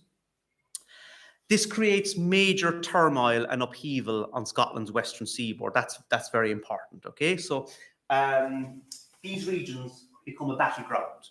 So they're seized from Norway in 1266. Well, the Norwegians surrender them for cash payment. But then during Robert Bruce's wars, these regions get drawn into the war with England more and more. So you get major political upheavals. Some dynasties fight for Robert Bruce, others fight for Bruce's enemies. What you end up getting is many of the families particularly in this region here in the south, they get uprooted. Okay, they lose their lands, they're either driven out or they're seized, and these families, these kindreds, migrate westwards to Ireland. They cross the North Channel into Ulster. Now, these are just a list of some of the main Galloglass families that come to Ireland. We have the McCabe or the McCabes, who are, according to Kenneth Nichols, probably from Harris. Excuse me. We've got the McRory or the McRorys of Garmoran in red. McDougall or the McDougals of Argyll. The McDonald of Isla and Kintyre, based in this little region here. The McSivna of Knapdale, the McSweeneys, who are perhaps the most important, who I'll talk about in a little bit more detail shortly. So they become the most, I suppose, famous and successful Galloglass dynasty in Ireland. Now, I should point out that not all, these families are not all uprooted, okay? Parts of them are. So the MacDonald dynasty, the ruling dynasty remains in those lands, but you have several collateral branches basically get the boot into Ireland in this period, okay? So the McSivna or McSweeneys, as far as we can tell, most, if not all of them are uprooted, or those that stay behind are absorbed into other larger families, okay? But the McRory, for example, that family remains there for hundreds of years, but they have people in Ireland as well. So again, it's conflict that drives them to Ireland, okay? To some extent, they are military refugees, to some extent. Some of them are probably soldiers of fortune, but to a large extent, it seems to have been a last resort, I think, going to Ireland. To some extent, I think that's important. Now, we'll look at the McSivna in a little more detail, because I think they are a fantastic case study for looking at the dynastic element in Irish warfare. So, the McSivna. Now, they settle in Tyrconnell in modern-day Donegal. Here we go. But the date is uncertain. We don't have hard evidence as such. They appear in Ireland in the 1260s on one or two occasions. But they seem to come to Ireland in greater numbers from about 1310 onwards. Something that it's not entirely clear. They begin to settle in Ireland from the first quarter of the 14th century onwards, we think. And it's really during the Civil War in Tyrconnell from 1333 to 1380. That's when they acquire most of their lands there. So A. O'Donnell, who's married, sorry, this is a very small family tree, but he's this man here in red. He's A. O'Donnell. He had ruled the lordship for by the time of his death, he had ruled more or less uncontested for about 30 years. So he dies, and his successors dispute the lordship. While you have the various branches of the Egonal family tree fighting one another, the McSivna acquire a series of lands, Fanad, Banna, and Nadeau, these little smaller territories in green. So again, hard evidence is very much lacking for this period. But by 1380, when this civil war is finally resolved, or more or less resolved, there's a few grisly murders at the end of it anyway, that's what the McSweeney lands in Tyrconnell in Ulster look like. And they become a permanent fixture in the armies of the Egonal. Okay, so they give the Egonal, the lords of Tyrconnell, a really powerful fighting edge. They then begin to proliferate. They begin popping up south along the west coast of Ireland. And this is done through marriage alliances. Okay, so the McSweeney brides are highly sought after. So the idea is you might have a family somewhere down in Connacht that's looking for Galloglass. They'll approach the McSweeneys.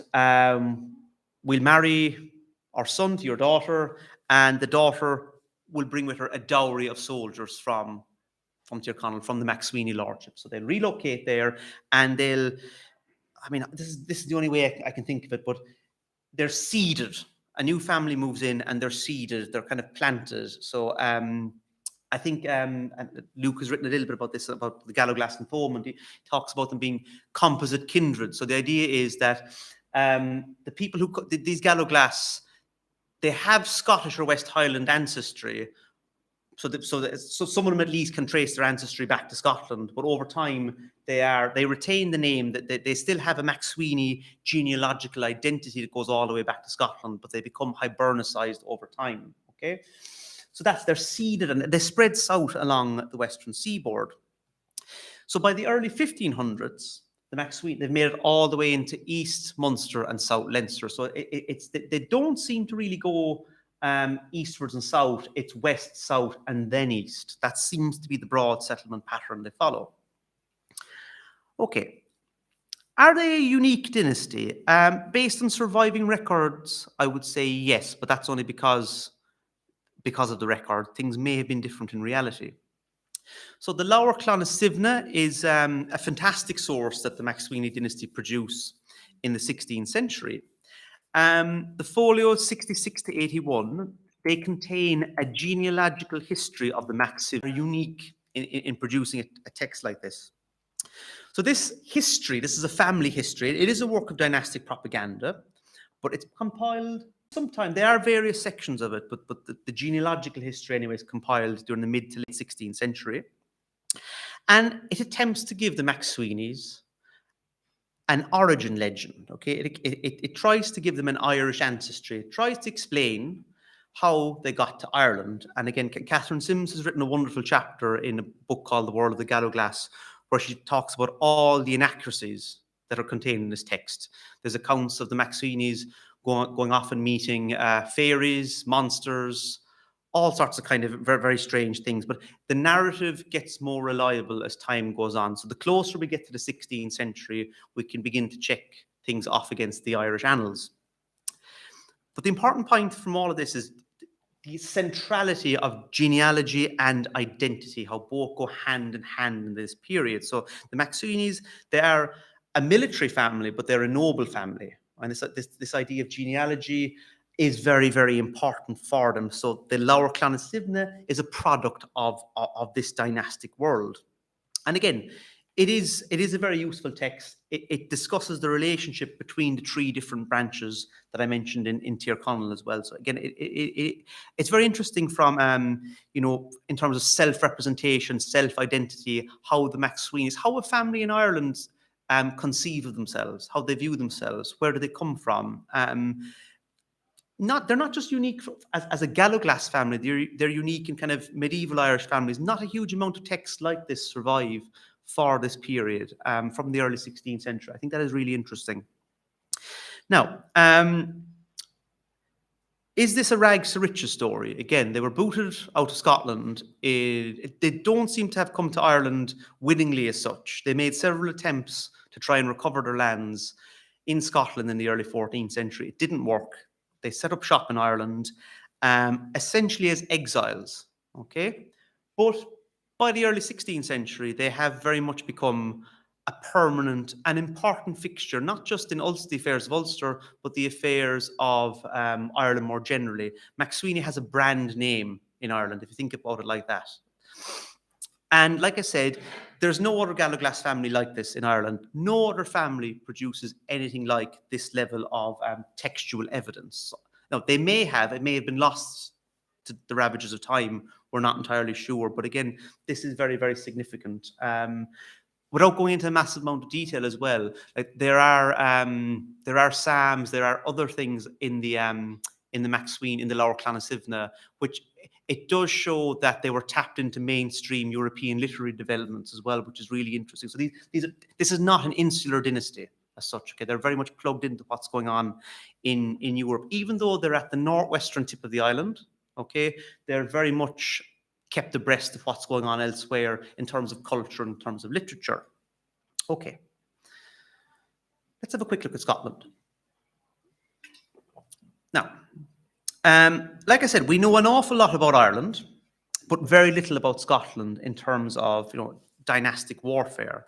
And as I mentioned already, part of this is due to the lack of a comparable body of source material. Okay, so like in Ireland, we have annals, bardic poetry, genealogies, we have all this material. In Scotland, they don't. Now, there are reasons for that, which I don't have time to go into, but the emphasis is instead on Latin charters or Scots English material. There's not a huge amount of, a fraction of what they only have a fraction of what survives in an Irish context if you compare it like that.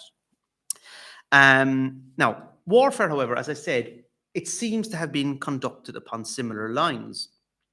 So they have caterans, which seem to have been similar to kerns. Now, the name cateran, it's not a cognate with cairn. It has a Latin origin as far as the Scottish historian Steve Boardman has argued, but they seem to have been similar. Light infantry, raiders, pillagers, quick, they can get out of trouble, very kind of suited to Highland warfare. But they are a major problem in Scotland. And in the 1385, the Scottish Parliament issued legislation trying to rein them in. So they talked about, you know, the prelates, nobles, and many of the community in the kingdom, they complain grievously of the lack of justice in the Highland and Northern regions, because many malefactors and caterans wander, dwell, and are received there, who lay waste and exhaust both the clergy and the people by savage killing, pillaging, and burning. You get the idea. Do the Scots have Galloglass, the big powerful Highland families? More than likely, but they wouldn't be called Galloglass, because Galloglass is unique to Ireland, but you would still have had heavy infantry. And if we look at a couple of contemporary chronicles from Scotland, so from the Scottish lowlands, you know, Highlanders, Highland warriors do have a fearsome reputation in these sources. So the axe is mentioned, the swords are mentioned, the Battle of Harlaw, which is a great pitched battle in 1411. That, well, it's not particularly nice to describe as a horde of locusts coming down to plague the civilized lowlanders. This is image on the side here from the Black Book of Timoth, which is a bit like a Campbell family history again, but you get, this is from the late 16th century, but again, we do get a sense of maybe, this is, and you can get a sense of maybe, again, this text is produced and illustrated about 100 years after he's died, but you get a sense of maybe this, you're looking at the sword, that's some of the chainmail, that's what roughly he would have liked. There are his two brothers who are dressed in much later attire, but that's roughly what would have looked like, some of these soldiers. Okay, right, nearly there. Genealogy and dynasticism is really central here as well. So again, I talked about kindreds, like in Ireland, you have the kindreds, the Igortig or the Galacor fighting for the Egonal. We have something very similar in Scotland. So at that big pitched battle in 1411, we have a later account, it's a 17th century account, the Slate history, Hector Roy MacLean and Callum Beg Mackintosh. So they are the heads of two kindreds. The Lord of the Isles has called upon his clients, his vassals, to attend him. They bring troops to the battle. They bring troops to fight for him at the Battle of Harlaw.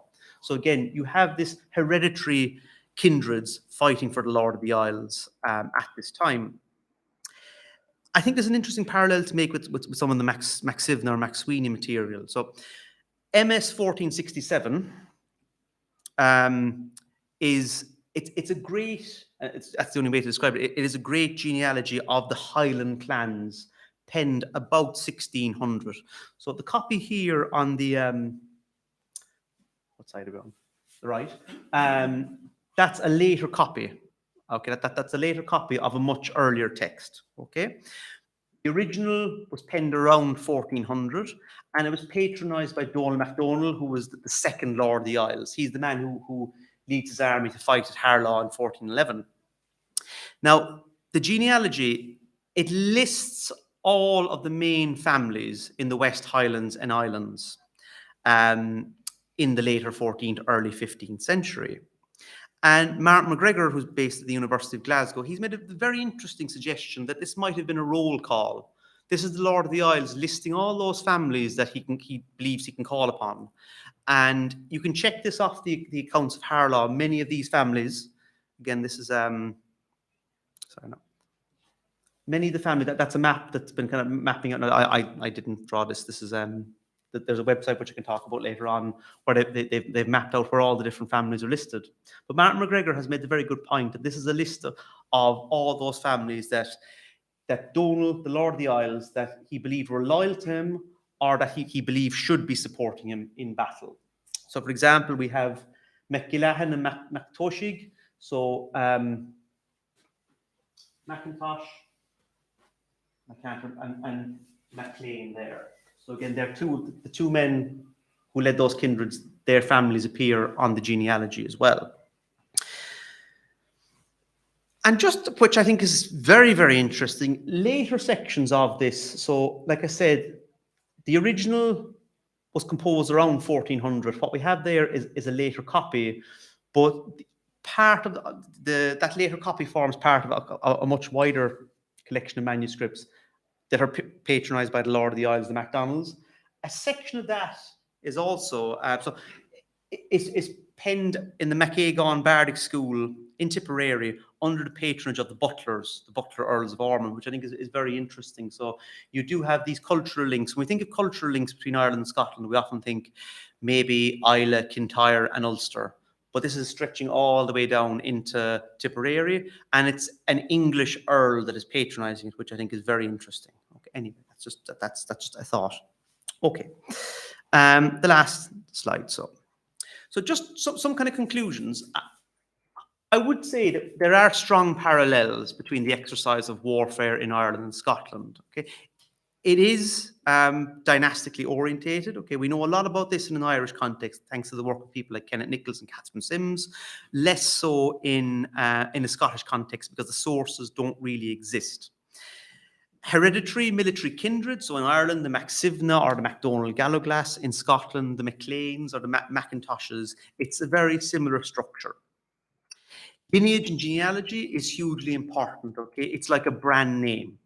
Okay, in this period, I think that's really important. So you think MacSweeney, you think very good fighters. Okay, you think MacEgan or MacEgon, you think maybe better at writing than fighting. But anyway, the Macsivna, though, they do offer a window into this lost world. Okay, through their writings, through their cultural and political imprint. You know, the Lower Clonus Sivna, I think it's a hugely important text. And the last question I'll just leave on the board. You know, they're not the only Gallowglass family.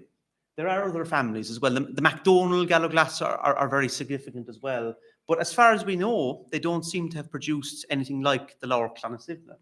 So you just wonder, are the Macsivna typical or unique in that sense? Anyway, thank you very much.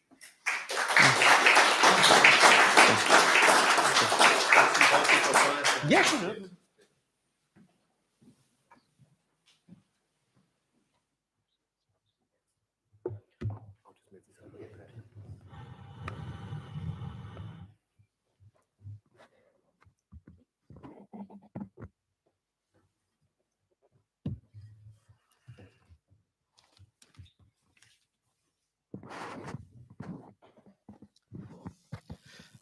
Thank you for a really interesting and insightful discussion there in regard to the synergies between Gaelic Scotland and Gaelic Ireland. And there's a lot to touch on. Obviously, you're specializing in the military aspect, but you could talk about social structure, the fili or the poets, the hereditary learner class, and obviously even clerical links, and not to mention courtly links between the sort of key courts of some of the Gaelic nobility in Scotland and also back to Ireland. And of course, we at the Clans of Ireland talk a lot about clans, surprisingly. But when we use the term clan, we are really referring in a shorthand way to describe, and you touched on yourself, Simon, a complex social system which came to manifest itself in the late medieval period. And at its core was composed of hereditary lineages or broader kin-based groups who governed a defined territory often, and who promoted the notion or perhaps the ideology of genealogy and kinship in order to really legitimize their rule, their sovereignty over a particularly defined area of land. And over subject vassals as well. That's often gets missed in this discussion. We talk, probably because the evidence is extant for the upper echelons in Gaelic society, we have a lot of these other subject vassals further down the social ladder, so we mustn't forget that. These lordships were characterized by different privilege groups, and we've touched on some of those. And you have the lord or the Cion Finna, the head of the lineage, and of course his Lachti or his household and those service families, which would be military vassals, as you touched on, and also learned literary professionals rendering such services to the household, the lordly household. And below them, we would then find some of the fili, the shanachi, so the poets and the historians, who again promoted the interests of the ruling lineage as well. And then below that, certain larger land owners known in 16th century English sources as freeholders, and then you have vassals and sort of the churls, or the, as they're referred to disparagingly in the 16th century, or the peasantry, essentially. But maybe just to bring it back to your talk today, so when looking across medieval Irish Gaelic society in the late medieval period, so let's say from 1300 onwards to circa 1600, just before Kinsale, and also when transposing those thoughts to Gaelic Scotland and looking at how it manifested itself there in terms of social organisation. I'd be curious just to touch on what were the similarities and differences. So, for example, did the role of a centralised monarchy in Scotland, a courtly culture that manifested itself in Edinburgh, and the introduction of feudal institutions from the 11th and 12th century into Scotland and then diffused throughout Gaelic Scotland, did that mean that Gaelic society in Scotland was somewhat different, maybe enhanced by that exposure to feudal institutions, or perhaps the opposite? I'll be curious to hear your views on that. No, that's a really interesting question, I think. I suppose the short answer would be yes. The fact there is a monarchical structure in Scotland does change the character of Gaelic Scotland somewhat. And obviously the monarchy in Scotland, if you go back to the reign when Alexander III has been inaugurated in 1249, his genealogy is recited. Well, the Shanachi. Yeah. But so that there is a sensitivity to Scotland's or the monarchy's Gaelic or Irish roots even. It becomes less Gaelic over time. Now, I mean, obviously under Robert Bruce, there is a big resurgence, Bruce himself is a Gaelic magnate before he's king. The early Stuarts are Gaelic kings as well, essentially. Now, they have Anglo-French ancestry, but they're very acculturated. So there is a sensitivity to the Gaelic world, but at the same time, the power structures are different to Ireland. So that does change the character of, we'll say, maybe how Gaelic, the Highlands and Islands perceive themselves. We don't really know the answer. I think to what extent do the nobility or the communities of the Highlands and Islands see themselves as part of a wider Gaelic world first and Scots second, or is it vice versa? So again, there's been quite a contentious debate in Scottish academia at the moment, as to what, how much of a draw is Ireland. And I think certainly for people in the West Highlands and Islands, it's like the MacDonalds or MacLeans or any of those families, even in the 16th century, there are really strong links with Ireland, culturally, dynastically, politically. But you get people like the Campbells of Argyll, and they start off as a very small, almost obscure kindred. They first appear on the record in the 1260s. And they slowly rise to prominence in 1315 because they ferry Robert Bruce's troops across Ireland during invasions. But then about 150 years later, they become the Earls of Argyll. So they're a Gaelic family, but they use those connections to eventually become more powerful and to a large extent displace the Lords of the Isles, the MacDonald Lords of the Isles in the West. So there are different dynamics, different forces at play that do weaken links with Ireland perhaps somewhat. Again, let's say the communities in the Highlands and Islands want to be part of a nascent Scottish state. Some like the Campbells do, and they're very proud of, let's say, their Gaelic heritage, but also they're Scottish. They're great, as I think Jane Dawson said, they're great Gaelic lords, but they're also Scottish peers. And they might be Scottish peers, being a peer might be more important to them. So I think that is interesting as well. Yeah, indeed. And I think one of the most important dates there, of course, is 1493, the forfeiture of the Lordship of the Isles. And from that point, you sort of see MacDonald hegemony reduced vis-a-vis the Campbells. But just getting back to sort of the Campbells and their role, sort of a foot in as kind of crown loyalists, but also having another foot in the sort of Gaelic world. I wonder if there's parallels can be drawn, bring it back to Gaelic Ireland.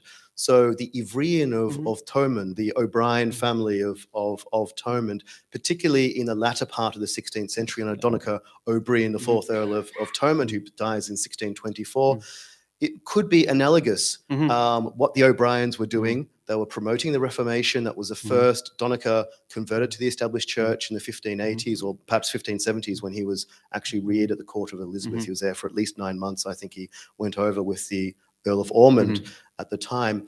At the same time, he's also patronizing Gaelic poets. We have Taig MacDara of Vroda, writing his eulogy upon his death in 1624 and being involved in the contention of the bards, the Imaba and the Fili in the 1610s or thereabouts. And yet the O'Briens increasingly are siding with sort of crown loyal forces. It seems somewhat analogous to the Campbells. So I guess my question is, and for a Clans of Ireland audience who are doing research into clans, what's the value of perhaps family-specific studies? We have this sort of meta narrative, a sort of macro narrative, but maybe there's value looking at families and family strategies at that much more micro level. It's a fantastic question, and I think you hit the nail on the head. Like thinking about things at a micro level, but also comparative as well, comparing different microhistories as well. So, I mean, the Campbells are, in a Scottish context, they're kind of unique because they rise so high, so not so quickly, but by the time we get to, let's say, the fifth Earl of Argyll, who dies in 1573, it's up and up and up. I think his grandson or great grandson becomes the Marquess of Argyll, and like they have all these setbacks, under Cromwell, and then under I think when Charles II, when James II becomes king, there's a rebellion. But they're one of the few Highland families that work with the state and who don't get saddled with all this debt. So the Mackenzies up north, they become the Earls of Seaforth, but they get saddled with so much debt they collapse. And the Campbells don't. And by the 1660s, the Campbells rule most of the West Highlands as their own private fiefdom, really. So go across the water to Ireland. I mean, yes, the Ivrian obviously, I think, offer a really interesting case study in that. And the fact that the Earl of Thomond converts to Protestantism, that does kind of spare his territory some of the worst excesses of Tudor governance in Ireland in the late 16th and then under the Stuarts. But then again, it's he doesn't have anywhere near the same level of clout or freedom or autonomy as the Campbells have. So I think yeah, the microhistories are really interesting. When you compare it, the Campbells are a unique dynasty in that they managed to weather the storm, and like as far as I understand it, they still own most of those lands in Scotland, which they try and keep under the table. But anyway. I think those intercultural links are also very interesting. So you touched on poets, and of course our corpus of bardic poetry, which is about circa 2,000 poems produced in early modern classical Irish from circa 1250 to 1650. There's about 2,200 thereabouts extant from Ireland, and I think there's only maybe 200, say 10% of that in Scotland, and indeed some of those Scottish ones are written phonetically, but in Scots, like in the book of the Dean of Lismore, who was a MacGregor. So what you do also find is poets going on poetical journeys from Scotland, the O'Morrison or the O'Morrisons. There's an O'Morrison from the 1640s who travels down the west coast of Ireland writing about the poetic schools, the ones which were still operating, albeit very late, just prior to the Cromwellian dispossessions. So I think it's quite interesting, sort of the men of letters between the two. And that segues quite nicely into my next question by Scottish historians and academics, most notably and perhaps recently by Wilson MacLeod, that Scottish Gaelic culture owed its fundamental origins and also its continued vigour to Ireland.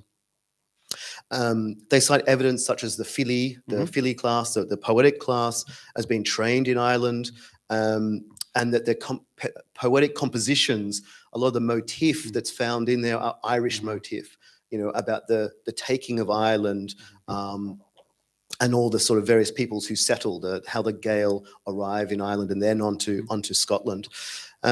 So can we therefore say that in the late medieval period, Ireland was sort of akin to the big sister compared to Scotland, and we know this relationship started to change from the 17th century. So I'd like to dig a bit further into that, and what were the drivers of this change? Was it perhaps a Reformation, primarily Scotland becoming Protestant and Ireland, the Counter-Reformation being more successful here, i.e. Ireland remaining generally Catholic, or were there some other events, or maybe a confluence of events?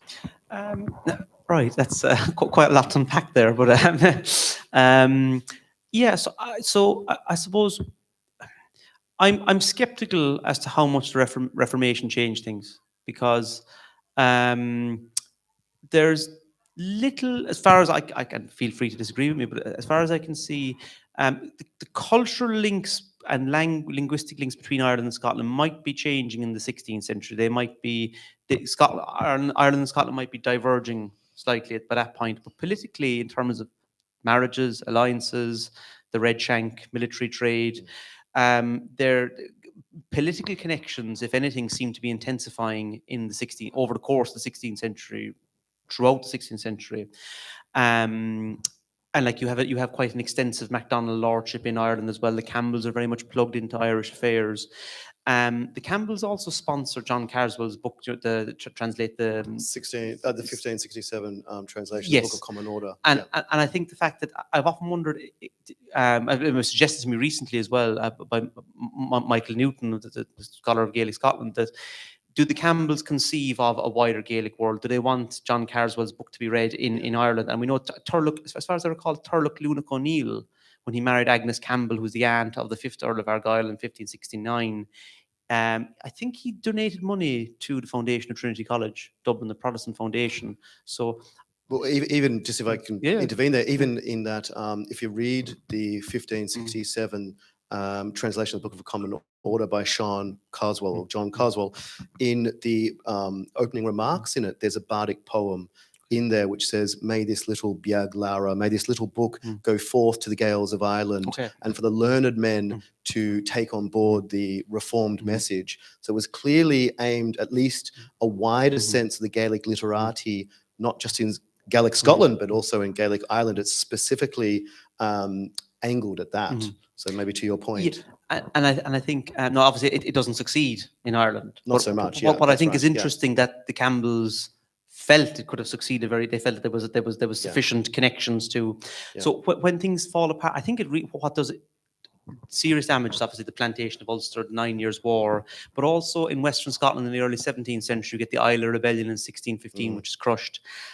So you have and you get the plantation of the Hebrides and stuff. Now, it's nowhere near as extensive as the plantation of Ulster. It's much smaller in scale, but that does seem to break up a lot of the connections. So up until about 1607, 1608, 1609, even maybe a little bit afterwards, the links are still reasonably coherent. You could also say Alistair McCullough's invasion in the 1640s, when he raises an army from Ireland and he tries to dismantle the Campbell hegemony and essentially recreate what would have looked like the Lordship of the Isles again, but it's using Irish manpower.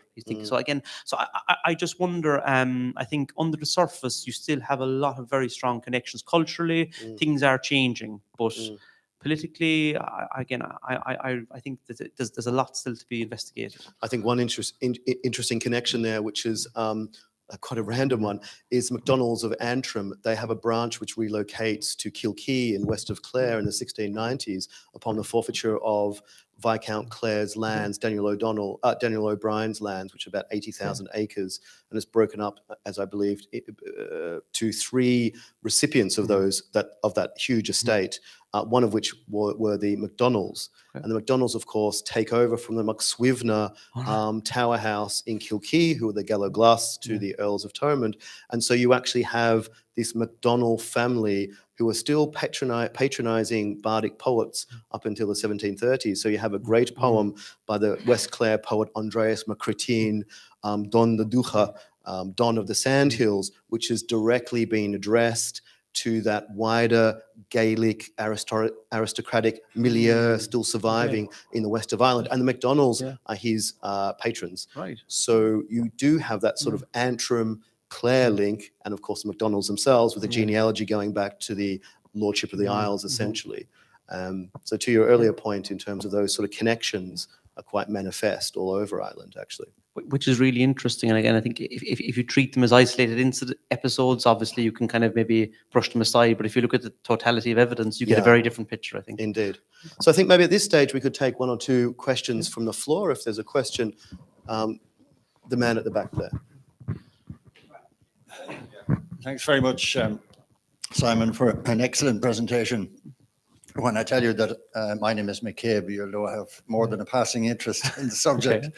But I'm delighted to see that you give the Gallerglass due credit for their crucial role in rolling back the Anglo-Norman invasion and conquest across the country. And also maybe just an interesting little personal story that kind of underlines some of the points you were making. When I moved in my 20s from my native Cavan, Breffni, to Kildare in the heart of the Pale, I didn't expect to find very many McCabes because the further south you go in Ireland, the fewer McCabes you find. It's a northern name. And I expected that any I did meet would be first or second generation, you know, their parents, grandparents came from Cavan or Monaghan. But I was surprised to find that several of them said, no, our people have always been here. And I was then astonished to find one day looking at a map of the townlands in County Kildare that there was a new town, McCabe. And initially I thought, well, you know, that's probably something the Ordnance Survey people put on it. You know, when the surveyors were surveying, if they couldn't find the name of an area or couldn't be bothered figuring out what it was, they dubbed it Newtown something or other. But as I got to know Kildare maps better, there are several Kildare maps from the 18th century, and it's always there, Newtown McCabe. The civil survey for Kildare, thankfully, survived, so it's there in the 1650s. So it was a bit of a puzzle as to how this came about.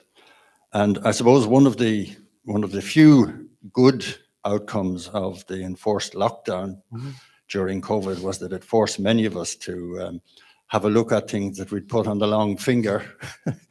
So we eventually got stuck in and produced our book on the history of the McCabes. And I had a particular interest in pursuing this Kildare angle. And the answer, in a sense, turned up in the most unlikely of sources. I was going through a publication by the Irish Manuscripts Commission, Crown Rentals of County Kildare.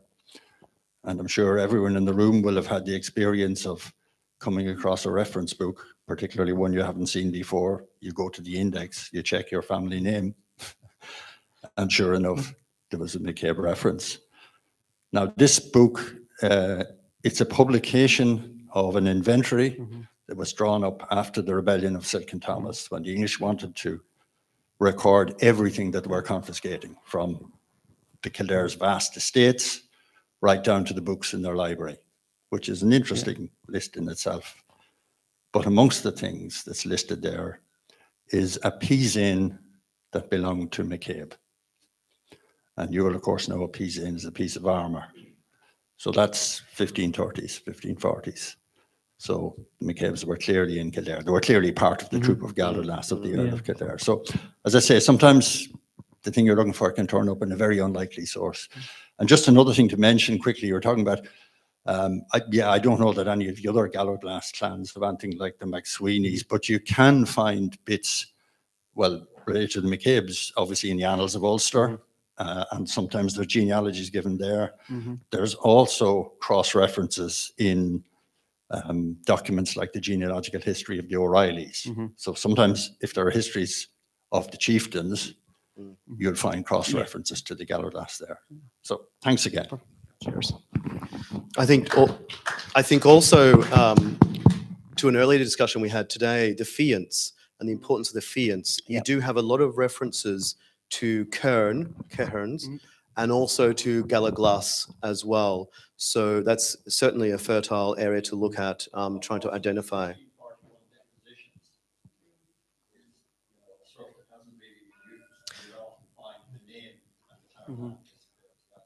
Yes, although by 1641, Gallerglass is already quite archaic. You probably won't find the term Gallerglass used in 1641, but to those individuals who were settled, absolutely, it's very important. Any other questions? Yeah, please. It does? It does, Okay. okay. So we're speaking about really professional soldiers, mercenaries, in a way. So their profession is really to survive. And if you're fighting, if your job is to fight, you need to train to survive, train heavily. Do we have any records of the way they were training? What was the ethos? Were they willing to welcome other surnames in their grounds or troops? Do we have any evidence of that? That's a great question, and I suppose, as far as I know, we don't have any like manuals or the equivalent of. But I think just looking at the annals, looking at some of the poetry, the ethos, there's great emphasis placed on loyalty and being a brave warrior and staying in the fight, and kind of, I suppose, living up to the terms of your contract. And they're very if they're contracted to fight for a certain lord, they'll it's you often find mention of Gallowglass, who were cut down to the very last man, and that was great because they lived up to the contract. But again, with regards to do they welcome in other surnames, I think Kenneth Nichols has written a little bit about, in the 16th century, there's some evidence from Connacht where you have other surnames in. I think he talks about a MacDonald Gallowglass sept, but you have Joyces and other people. Some of them are Irish families, some of them are Anglo-Irish families. All kind of fighting under the same umbrella. So it's not exclusive, or certainly by the 16th century, late 16th century, maybe it's changed a bit. But again, that's the only reference I've seen to maybe other surnames. So last question, I'm sorry. To train an English archer, it used to take about 12 years. Do we have any sense of the training of the Gallowglasses, the length of training required? Because they were not fighting as individuals. They were fighting in close ranks to some extent. That's very difficult. Again, I don't know is the short answer, but I think because these are hereditary fighting families, because it's they probably are trained from a young age upwards. I would imagine. I think maybe by way of parallel, so we do have a lot of evidence, of course, for the training of the olive. Yes, right. Yeah. For the poets and the historians, the master poet, the olive Fenechus, or whatever it might be, the master lawyer.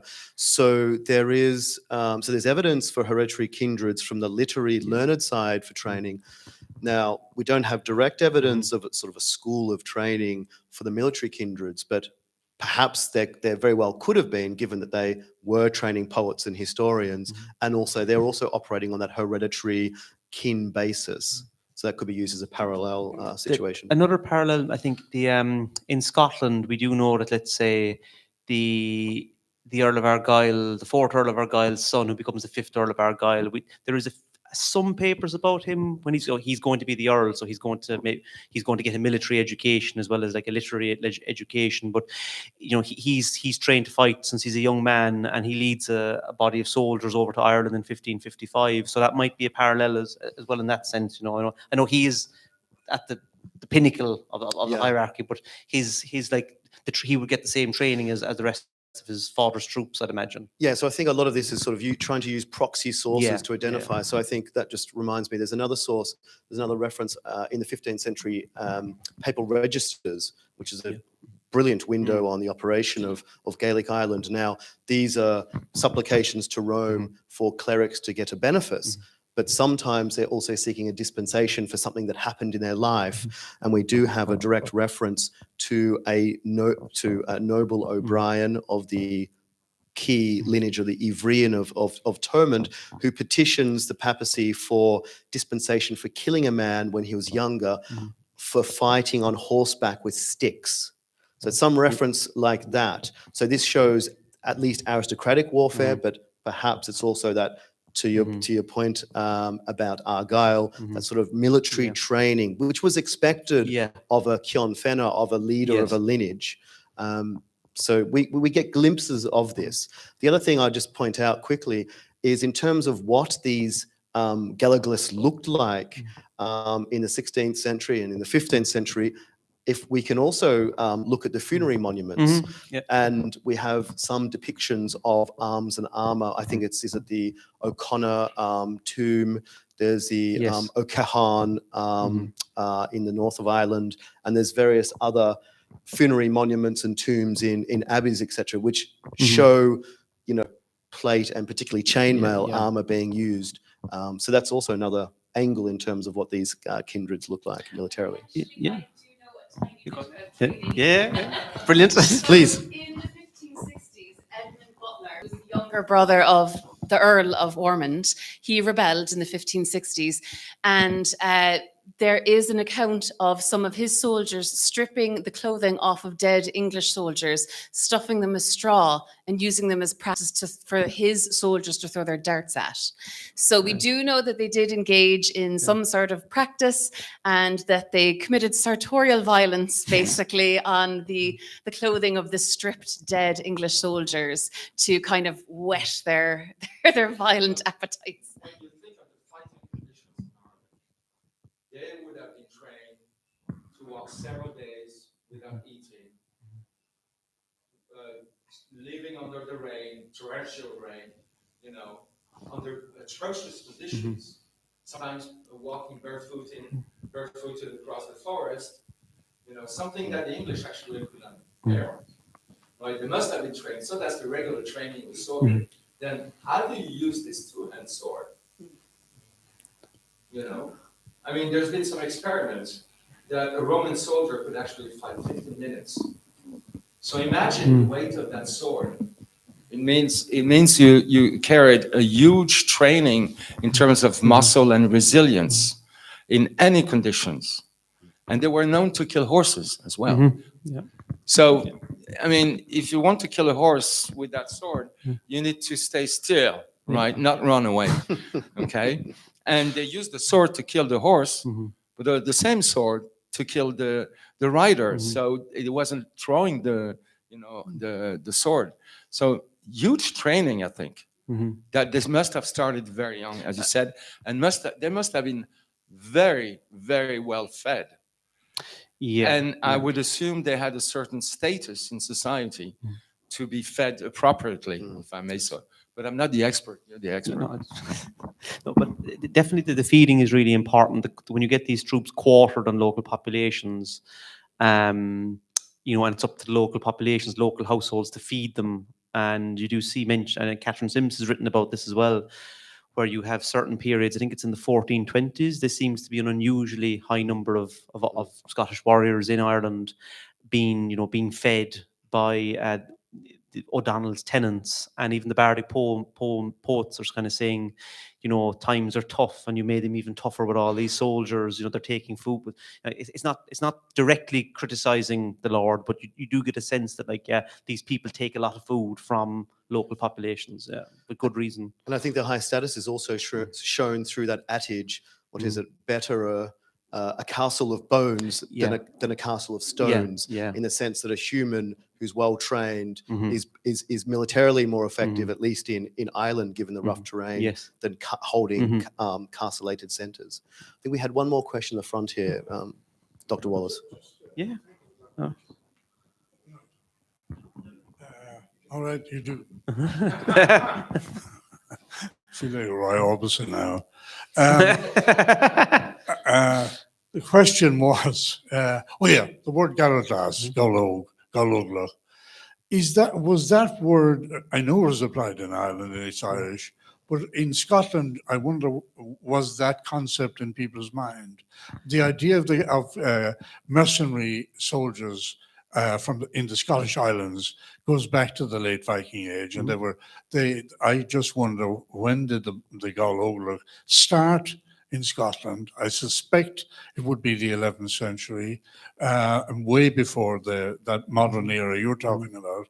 But the word Galogla, did they use it in Scottish Gaelic, A, and B, a simple question, the surname Galogla, which you see on buses in County Leitrim, that must be, I just wonder when that surname might have started. Okay, so I suppose I don't know. So Gaul Ogluk wouldn't have been used in Scotland. Ogluk might have been, which just means fighting man, essentially. That might be, but I'd have to check the corpus of Gaelic to check. So I don't know for sure. But Gaul Ogluk wouldn't have been used, but Ogluk possibly in a Scottish context. The second question then, when does that surname come along?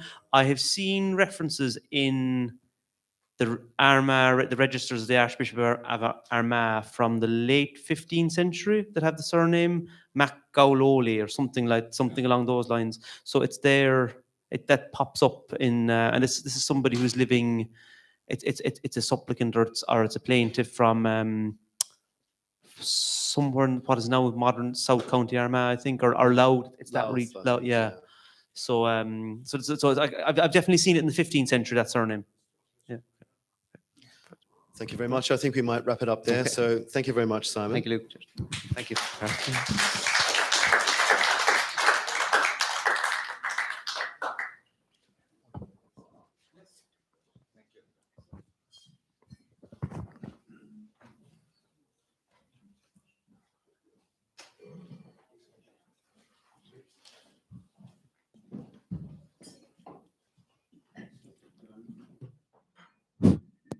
It's working? Good.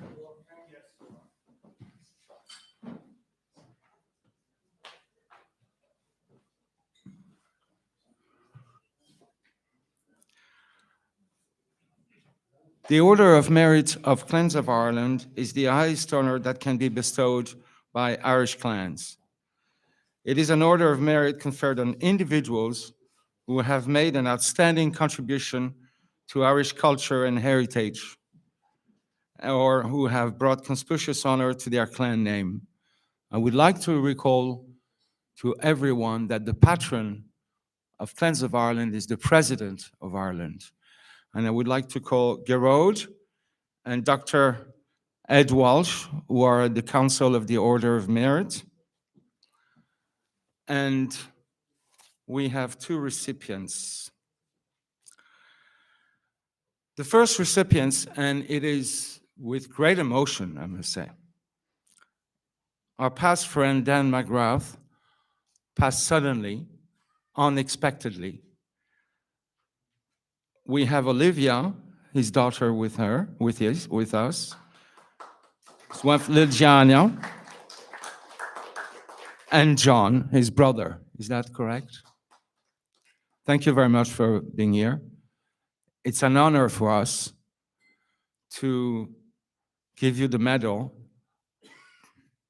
that was postponedly awarded to Dan McGrath.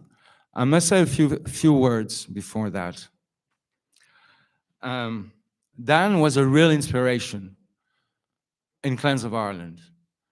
He always had great idea, was a gentleman. You could freely discuss with him. He had a huge enthusiasm, going well beyond what would be expected from a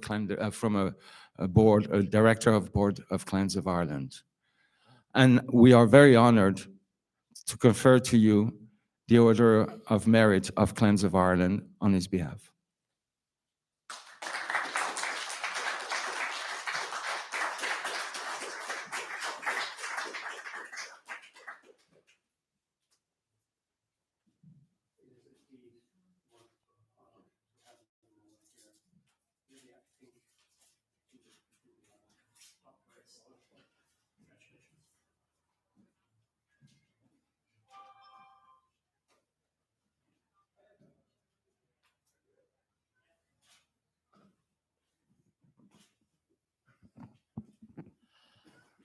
On behalf of Liana, Olivia, and myself and all our family, I'd like to sincerely thank you for this absolute brilliant honor. It's very emotional for us to accept this on behalf of Danny.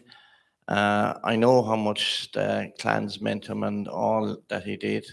And just to hear some people there at lunchtime just giving us little stories of what he had meant to them made it even prouder for us. And it was hard to take, very hard shock on us. It's still hard to understand that it happened so fast.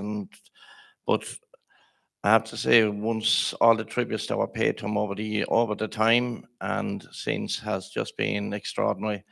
And once again, thanks everyone. We really appreciate it.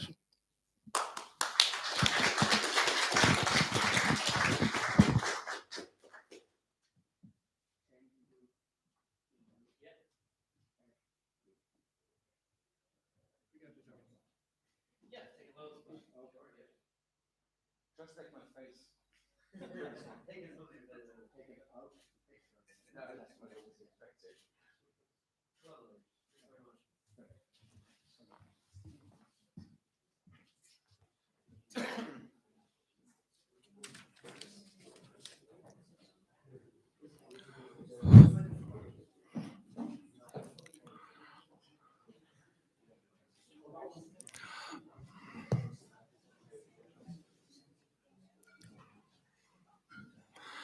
Second recipients is Tim Crowley. So unfortunately, Tim cannot be here.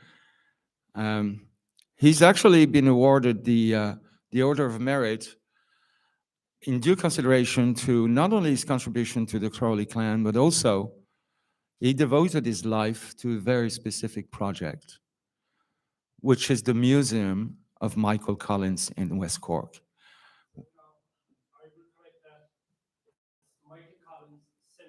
So okay, center.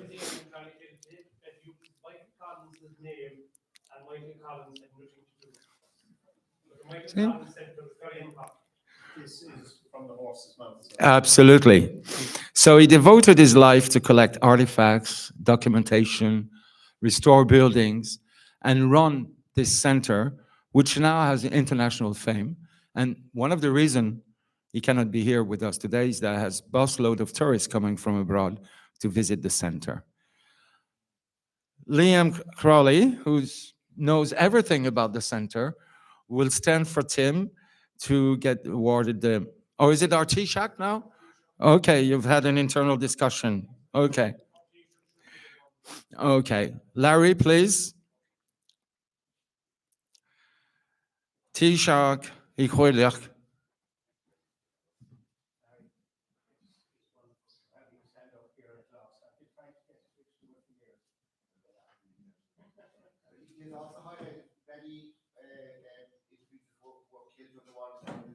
Were not recognized, and yet one was built to them. He also tried to get a statue done in Cork. Sorry. It's going to be done, but he has to work hard. He had to go to the United States to collect funds for it. He has, but the individuals, the unknown individuals who were massacred by the Black and Tans, that he has highlighted over the last 3 years, and he has with monuments and statues put up to them, and they're now featured in his part of his tour in the Michael Collins Centre. He's done wonderful work outside of Michael Collins itself. So thank you all. Thank you very, very much indeed.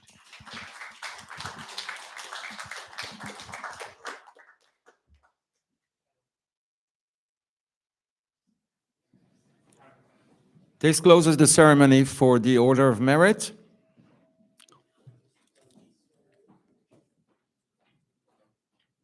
Next. Luke, could you please? Yes.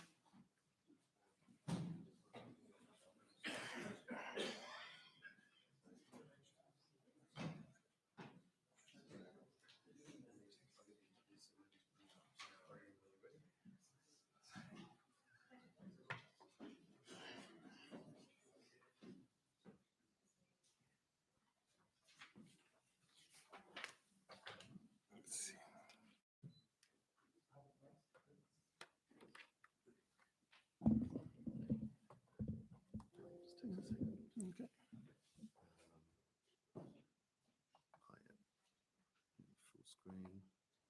Perfect. Yeah. We'll just take a second to come up. If you want to sit down, then I'll introduce you. Hold on, just get forward and backward to make sure. Sorry? Make sure it's down the Oh, forward. just the arrows? Yeah. We're okay. Okay.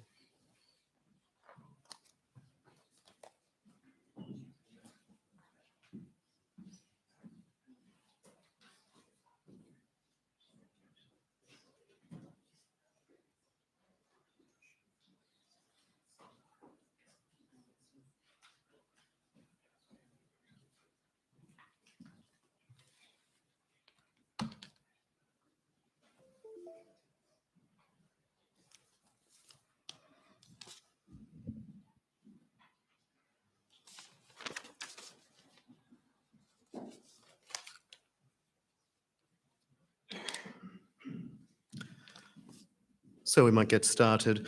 So I'd like to introduce you to the final academic lecture of today's Cultural Summit here with the Clans of Ireland. Dr. James O'Neill is an archaeologist, an author, and a graduate of Queen's University Department in Belfast. Much of James's research focuses on the 9 Years' War and what is termed the Military Revolution. In particular, he has written extensively about the Irish tactics deployed by A. More O'Neill, or Hugh O'Neill, during his campaign against the English crown in the 1590s, and his research has helped dispel some of the myths around Tyrone's rebellion. James's assessment of the tactics used during the 9 Years' War has shown that the Irish forces were generally much more swifter at embracing the military modernisation than their English adversaries, and this explains a string of Irish successes, such as at the battles of Clontibret and Yellowford in 1598. So, without any further ado, I shall hand you over to Dr. James O'Neill. Thank you.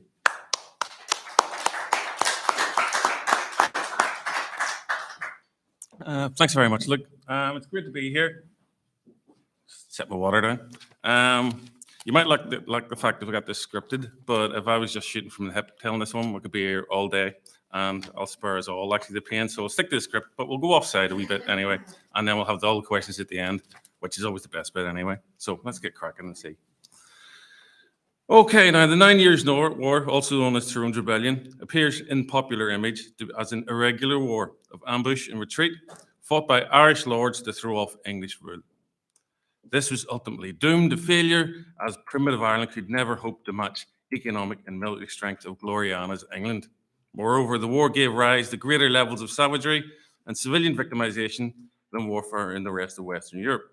This appears very neat and uncontentious when one considers the continuing controversies raised in the wars of the 1640s.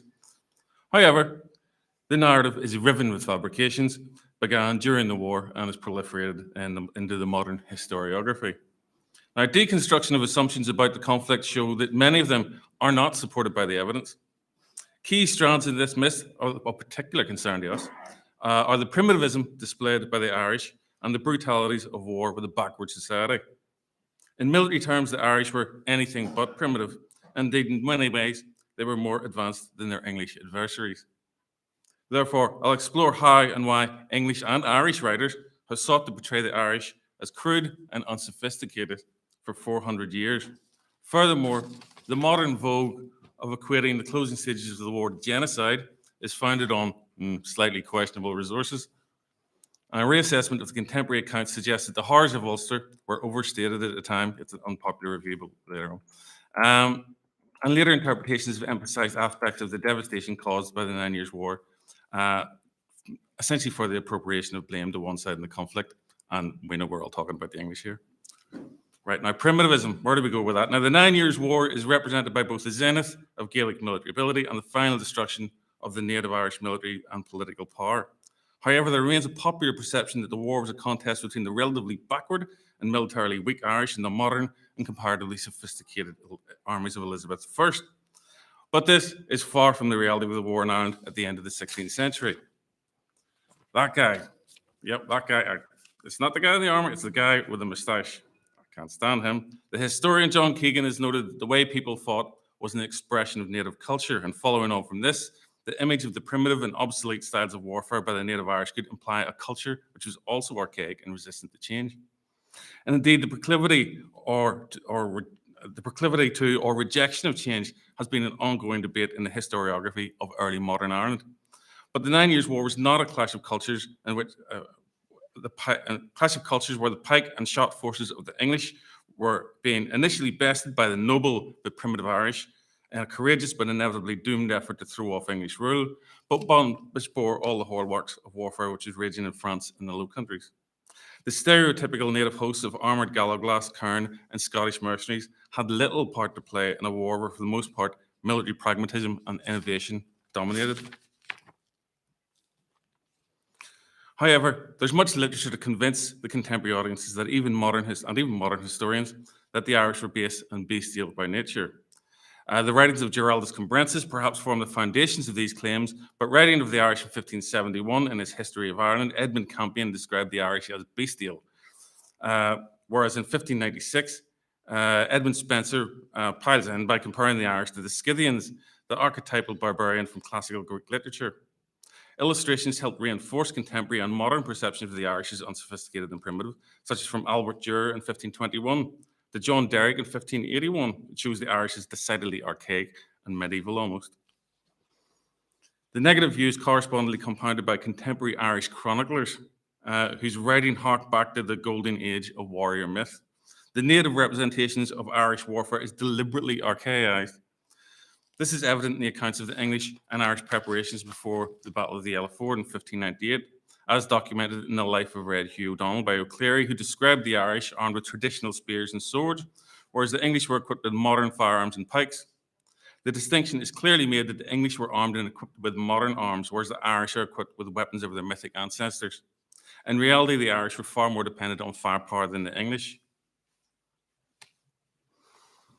And why? Hugh O'Neill's second Earl of Tyrone profoundly transformed the native Irish forces. O'Neill created and developed infantry which utilised the fundamental precepts of the military revolution by building pike and shot-based formations which relied on firearms as the mainstay of their combat power. This made them more in keeping with continental practice than English, as the Crown's forces were willingness to enter into melee with pikemen was inconsistent with accepted practice in Europe, which viewed firepower as superior to the pike. Literally, the Irish are actually ahead of the curve in adopting the changes of the military revolution. If you read someone like, say, Cyril Falls, he would suggest that the Irish were copying the English. What it actually ends up being is that the English copied the Irish reforms. O'Neill did not slavishly copy European practice, but created a hybrid force which combined the advantages of modern firepower-oriented infantry with flexible and highly mobile nature of Irish warfare. Therefore, his military tactics recognised that the landscape of Ireland placed limitations on how and where troops could march and fight. Much of the Irish landscape was covered in scrub woods and bogland, with roads or tracks traversing defiles, passes, and rivers. Vegetation and woods inhibited the use of close-ordered pike. Therefore, rather than attempt to impose the new system of infantry on a landscape unsuited to it, O'Neill adapted the reforms to minimise the restrictive effects of Irish terrain. This was a feat which the English were unable to match for most of the war. You see this actually before the war, when the Spanish landed in Connaught and the O'Flahertys went, great, let's copy the Spanish. The English went, yeah, no problem, because we've been beating them in the Low Countries, and that's exactly what happened to the O'Flahertys. O'Neill knows that just copying what's gone before isn't going to work.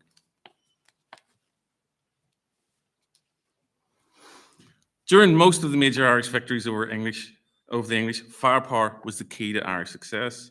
And indeed, it was the shortage of gunpowder which saved the Crown armies from destruction at Clontibret in 1595 and at Yellow Ford in 1598. This is actually one of the English captains writes back, and he says, the fire slackened off, and he says, if the Irish had came at us like we'd seen them before, actually to grips, no one would have lived to tell the story. It's because gunpowder ran out, and that whole melee action that's familiar from maybe the 1580s, it just isn't there. Whereas 50 to 60% of the English infantry were equipped with firearms, 80% of those deployed by Tyrone carried calivers, a light firearm suited to close-range skirmishing rather than a cumbersome musket, which the English continued to arm their men until late in the war. But the English forces did eventually change. It took them a while, but they did change.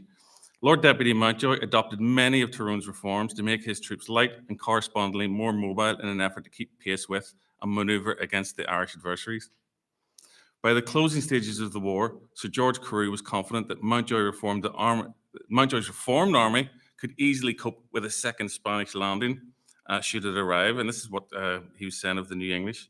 We have the same advantage upon them as the Irish have in lightness upon us, and we should be able to go into any and every part of the province and retreat at our pleasure. Literally, if the Spanish should come back with their heavy tertiary formations, the English were just going to do to them what the Irish had been doing to them. So stop talking about the Irish developing their tactics. It's actually completely the reverse.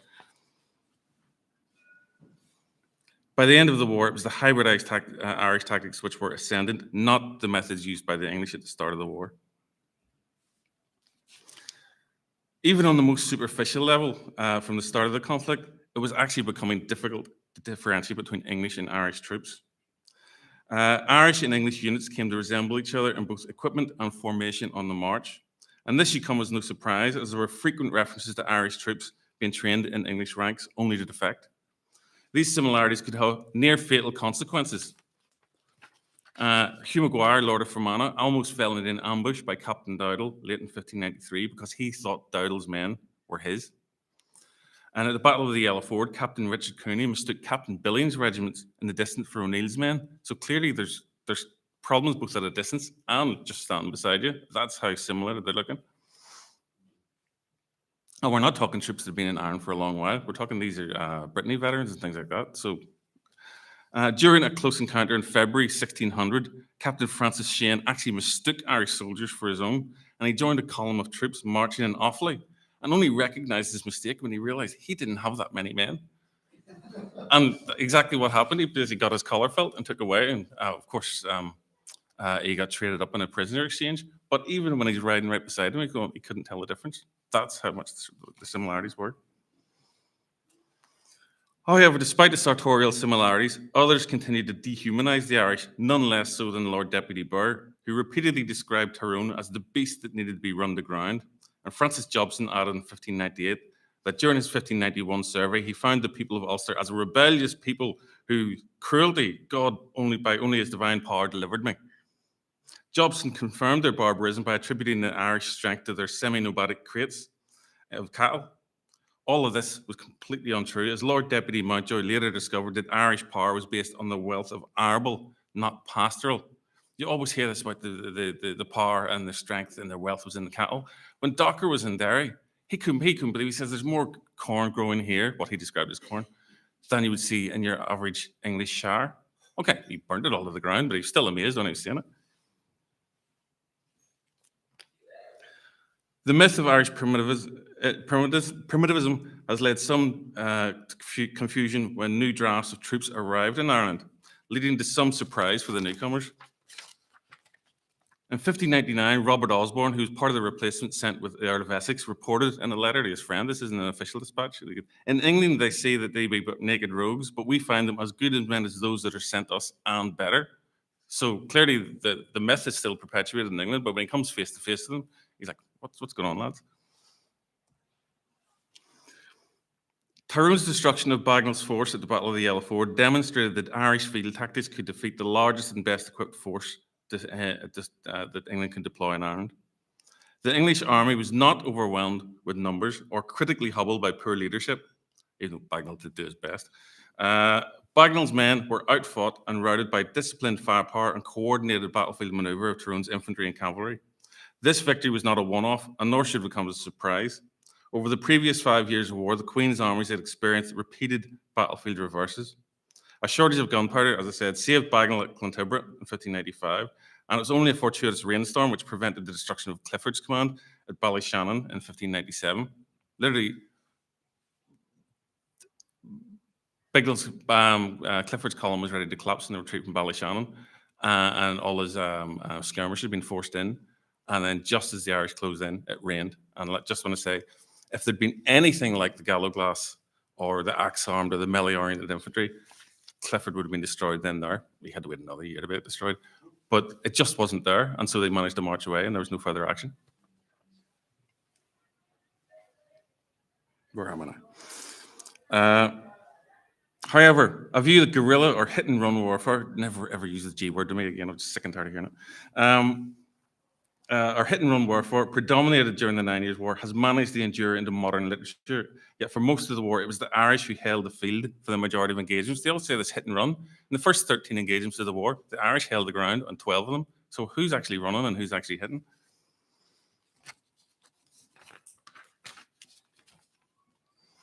The assumption that the Irish could only engage the English from the relative security of bogs and woods also proved false.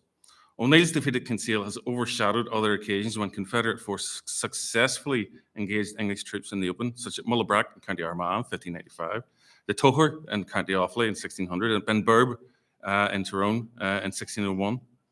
At Mullabrack, Tyrone's forces to willingly fight on hard rising ground disconcerted Sir Geoffrey Fenton, who noted that the Irish had engaged Norrises on ground where there was neither bog nor bush. This just wasn't the playbook that they were used to seeing. It took them 7 years to figure out that it was a whole new game.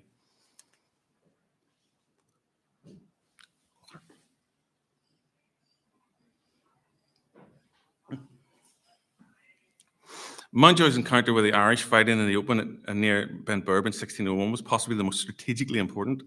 Tyrone's deployment in the open stymied the English push towards Dungannon, and despite Fynes Morrison's insistence that the action was a success, Mountjoy's advance had stalled. The Irish army may have lost the largest set piece battle of the war at Kinsale, but these examples demonstrate that it's a mistake to assume that they could not fight effectively away from defiles or advantageous ground.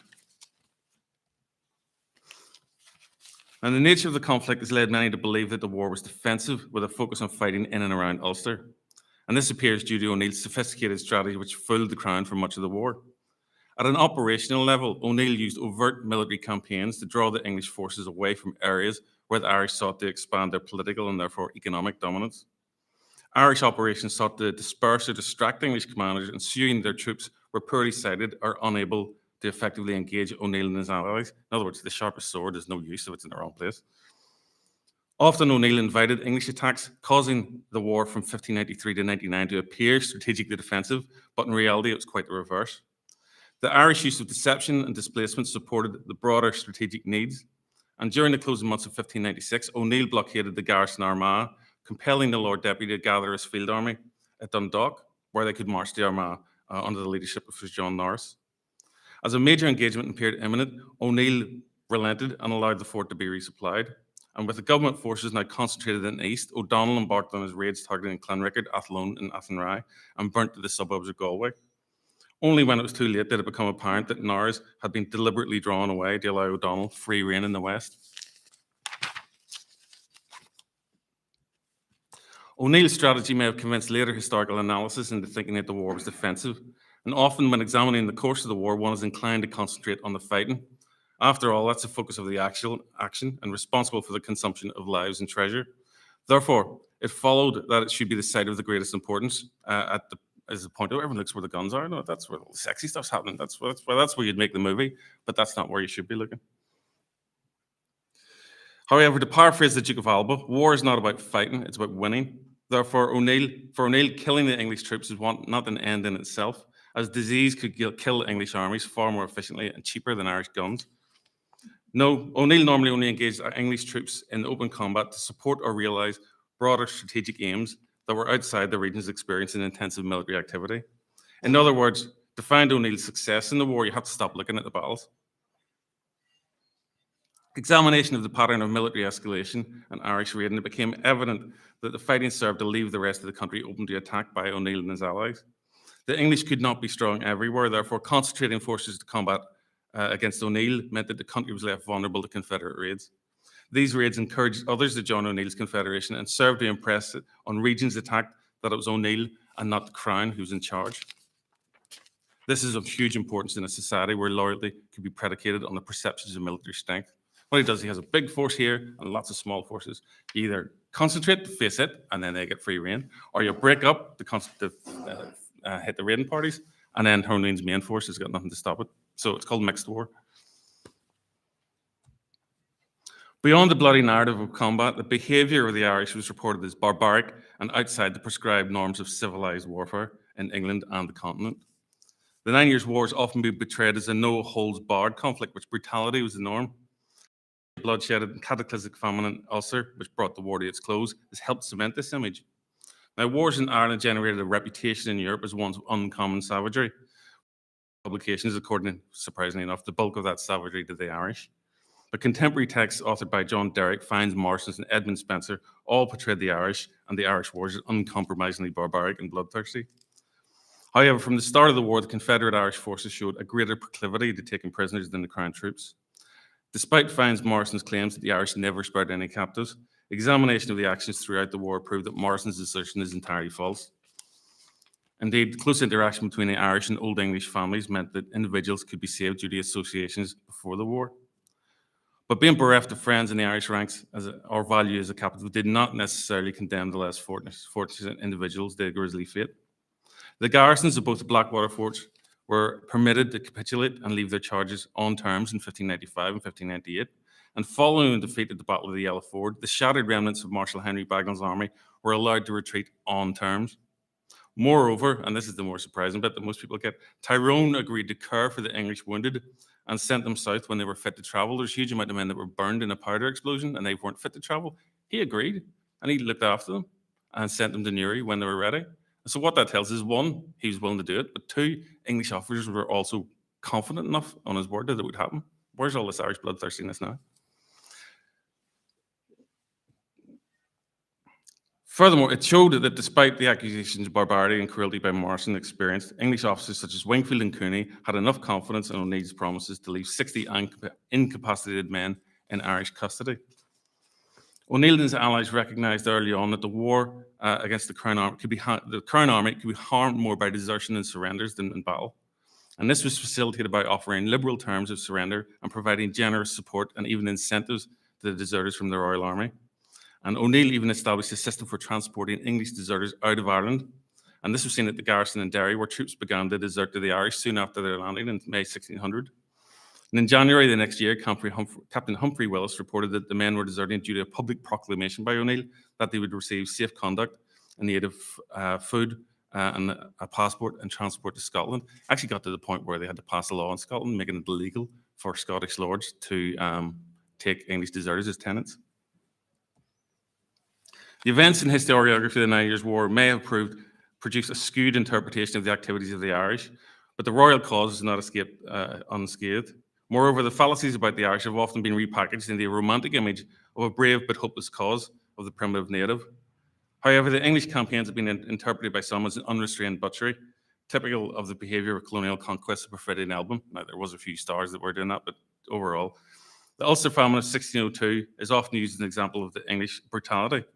And the well-documented atrocities of Sir Humphrey Gilbert during the suppression of the Desmond Revolt in Munster provided a starting point for the continuity of Tudor barbarity, which culminated in the wanton barbarism of Ulster. Another reason could be the significant amount of suitably lurid and highly quotable accounts by the English officers, which made it much easier to paint a picture of the bloodthirsty and brutal English. A favourite was Sir Arthur Chichester, who he considered the Irish only worthy of slavery. Moreover, the English were too mild to be their masters, and Chichester boasted that he killed man, woman, child, horse, beast, and whatever could be found. So he's quite the poster boy for genocide. But Chichester was also one of many who advocated the deliberate creation of famine amongst the Irish, where 1 million swords will not do them much harm as one winter's famine. Lord Deputy Mountjoy agreed that crop destruction and the creation of a famine was the best way to win the war, but his focus was not on killing the Irish, but destroying the economy and creating conditions that left O'Neill vulnerable to betrayal. Yes, people dying would be a byproduct, but as soon as he got that betrayal, that's what he wanted. He did not want to clear the countryside. He wanted the force of betrayal. This wasn't the first famine in the 9 Years' War, and 5 years earlier, there was a devastating agricultural collapse in northern Connaught. It was on a smaller scale, but produced similar descriptions that wouldn't have been out of place in Ulster in 1602. And the English muster master in Connaught, Morris Kiffin, mentioned so many dead and hunger-starving carcasses that lie spread up and down the fields and ways. But in Connaught in 1597 was a period of intense spoiling by the Irish Confederates, and the control of the north of the province was contested by Tyrone's allies and Sir Conyers Clifford, the English chief commissioner. Therefore, combined with a poor harvest and the likelihood to cause shortages, that's pretty much what brought on the famine, not direct spoliation. The declared intention of the Crown's officers to create famine in Ulster and the accounts of civilian victimisation in the north has led most analysis of the pacification of Ulster to claim that the English were responsible for the famine. And it would be wrong to suggest that the destruction of food supplies and property did not exacerbate it and the hardships of the local population. But it is likewise difficult to claim that the Crown military operations were the sole or even the primary causative factor. There was no systematic crop destruction in Connaught in 1597, but the famine still broke out. And the Ulster famine had visited both the Irish and the English in the north. The English had some relief from imports, but the Irish did not, and they were driven to extremes of want. And moreover, by 1603, the entire country, not just Ulster, was facing famine. However, the onset of famine in Ulster was faster than the Crown could have anticipated. In other scorched earth operations in Munster, the impact of crop destruction was not expected to manifest until the following year. In Ulster, it was a matter of months. When Mountjoy finally entered Dungannon in 1602, he would describe the area as so eaten, I think we can hardly live here. And he hadn't done anything here. It would appear that O'Neill's lands in the north of the Blackwater were already subject to a subsistence crisis before Mountjoy arrived. By September, O'Hagan detailed how 1,000 lay dead between Tullahoge and Toome, and some 3,000 had died in Tyrone since the start of July.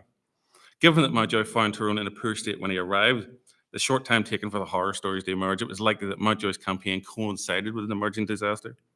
He certainly made it worse. I'm not going to let him off that far. He made it worse. But he did not cause the crisis. The demands of O'Neill's war effort appear to have severely denuded the resources of Tyrone, and the Earl moved his forces into Fermanagh in August 1602, prompting Mountjoy to observe that Tyrone's concentration of troops did as much damage to the countryside as the Lord Deputy's spoiling. Concurrent with the campaign in the north, there was a poor harvest in the Peel, and the expectations of famine to follow. Inclement weather damaged much of the crop in Munster, and the shortages were aggravated by the Crown's debasement of the Irish coin. The imposition of base coins combined with rapid inflation of prices meant that merchants found it impossible to pay for imported goods and commodities. And shortages continued into 1603, with famine and pestilence reported in Dublin in November, and the Irish annals recorded starvation throughout Ireland. The famine was island-wide by 1604, suggesting that while the first effects were in the active war zones, military activity was not the immediate cause of the unfolding disaster. Depopulation of the countryside, as described in Ulster and elsewhere, did not necessarily mean that these people had been killed or died from famine and disease. Indeed, it's possible that many of the inhabitants migrated out of the conflict zones, either to less troubled regions or refuges in woods or upland areas. Due to Crown depredations to the Midlands in 1600, the inhabitants fled to Ulster and did not return until the end of the year. In direct response to crop devastation, many of the rural inhabitants of Tyrone and Kerry relocated to Armagh and Limerick, respectively. Civilians were reported to have left the country entirely to escape the ravages of war, and in 1605, Sir Arthur Chichester referred to refugees in France and Spain, stating that they had escaped Ulster, Munster, and Connaught during the famine at the end of the war. We're nearly done. Examples of the misery caused by the famine in Ulster have been regularly deployed by historians to highlight the extreme situation unfolding in the north. One of the most common was reports of cannibalism in Armagh in 1602. It involved attacks by women on children near Newry. It's described how they lit fires to attract the children minding cattle, and when they gathered to warm themselves, the women attacked, killing and eating the children. This story is frequently used in modern literature to underline the horrors of the English Scorched Earth campaign in Ulster, but the tale is spurious at best. For one, why did the women not seize the cattle rather than eating the children? Personally, I would have had them first. Furthermore, the icon of the cannibalistic crone was a stock feature of folkloric tales in early modern Europe. Indeed, the Compendium Maleficarum of 1608 depicts just that scene. Morrison had spent most of the 1590s traveling around Europe and the Middle East. Therefore, it was entirely possible that he heard or read of the eponymous witch or crone during his travels. Morrison may have added this to his narrative as a dramatic flourish to what was a decidedly monotonous but brutal phase of the war, but more likely the story was a metaphor for the barbarism of the Irish. It's Hansel and Gretel, that's what it is. In summing up, and I have to sum up, it's clear that the Irish military was brought to power of the English crown in Ireland at the point of collapse was not the primitive or backward. Moreover, the reforms brought about by Hugh O'Neill embraced much of the advances of the Continental Military Revolution, leading to a situation where the Irish were more dependent on firepower than the English. This was not a colonial backwater conflict centred on the home counties of the Irish lords in Ulster, but one which raged across the island of Ireland, as O'Neill and his allies aggressively increased their sphere of influence and control. And while brutal, and it was brutal, it was not fought in a moral vacuum where the contemporary customs of war were often applied. Thank you very much.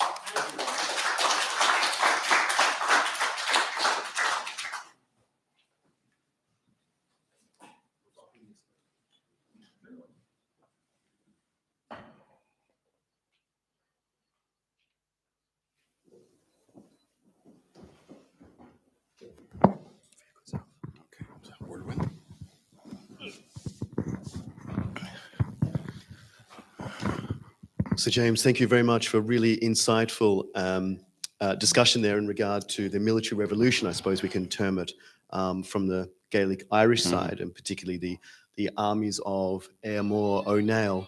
That's really useful to also look at the evidence and what you've just showcased there. I should say before we get into the fireside chat, James, if anybody's interested to follow this up in much more detail, James published a book with Four Courts Press 3 years ago. 5 years ago now. Oh, is it? 5, yeah. Okay. And you might just remind us of the title, Oh, please. it's the 9 Years' War, 1593 to 1603. Yes, that's 10. I know that. But the Hugh O'Neill and the Military Revolution in Ireland. Great. So I highly recommend that book for anybody who wants to follow up on the military revolution in the late 16th century in Ireland. So, James, you've demonstrated the success of the Irish forces in embracing aspects of the military revolution under Hugh O'Neill. However, how do you account for the eventual defeat of the Irish forces? Was it perhaps inevitable that the Irish would be defeated, or was it a function of Gaelic lordships not being able to secure long-term supplies and engage in the type of scorched earth warfare with which Mountjoy and other ones had visited upon different areas of Ireland? I'm also wondering if the Irish forces were at a distinct disadvantage in not generally controlling towns and urban areas outside of Ulster, which could have supplied logistical support or indeed garnered a larger tax base in which to finance armies in the longer term. Maybe you could speak to perhaps the organisation of the Irish forces and so forth. As everything else, it's never quite the simple answer. I'll start with the last one first. You said about the towns and the logistical backup. There was actually a huge logistical system put in place. Tyrone, once he had actually got, initially it was domination of Ulster and then it's actually moving its influence south. He created a system of depots where supplies were essentially stashed, and these were known so that his armies could move without recourse to a baggage train. If you've got a baggage train, that slows everything up, and then you're moving at the same pace as the English, which you're giving your advantage away. What they had done is that they had itinerant supply columns that would follow them. That for one, actually, they had itinerant supply columns, which told you one, they had organizations outside the direct military forces. Two, they were confident enough that these could move across the landscape without getting tracked down and killed, because obviously they couldn't always be defeating the purpose if you were sending a load of troops to actually guard the Emmons. And then through what he actually, rather than having the towns, what he did was he dominated the landscape, and he dominated the landscape because that's where the wealth was. And by the end of you're talking about, depends which side you're looking at. It's either the high point or the low point by 1599, 1600.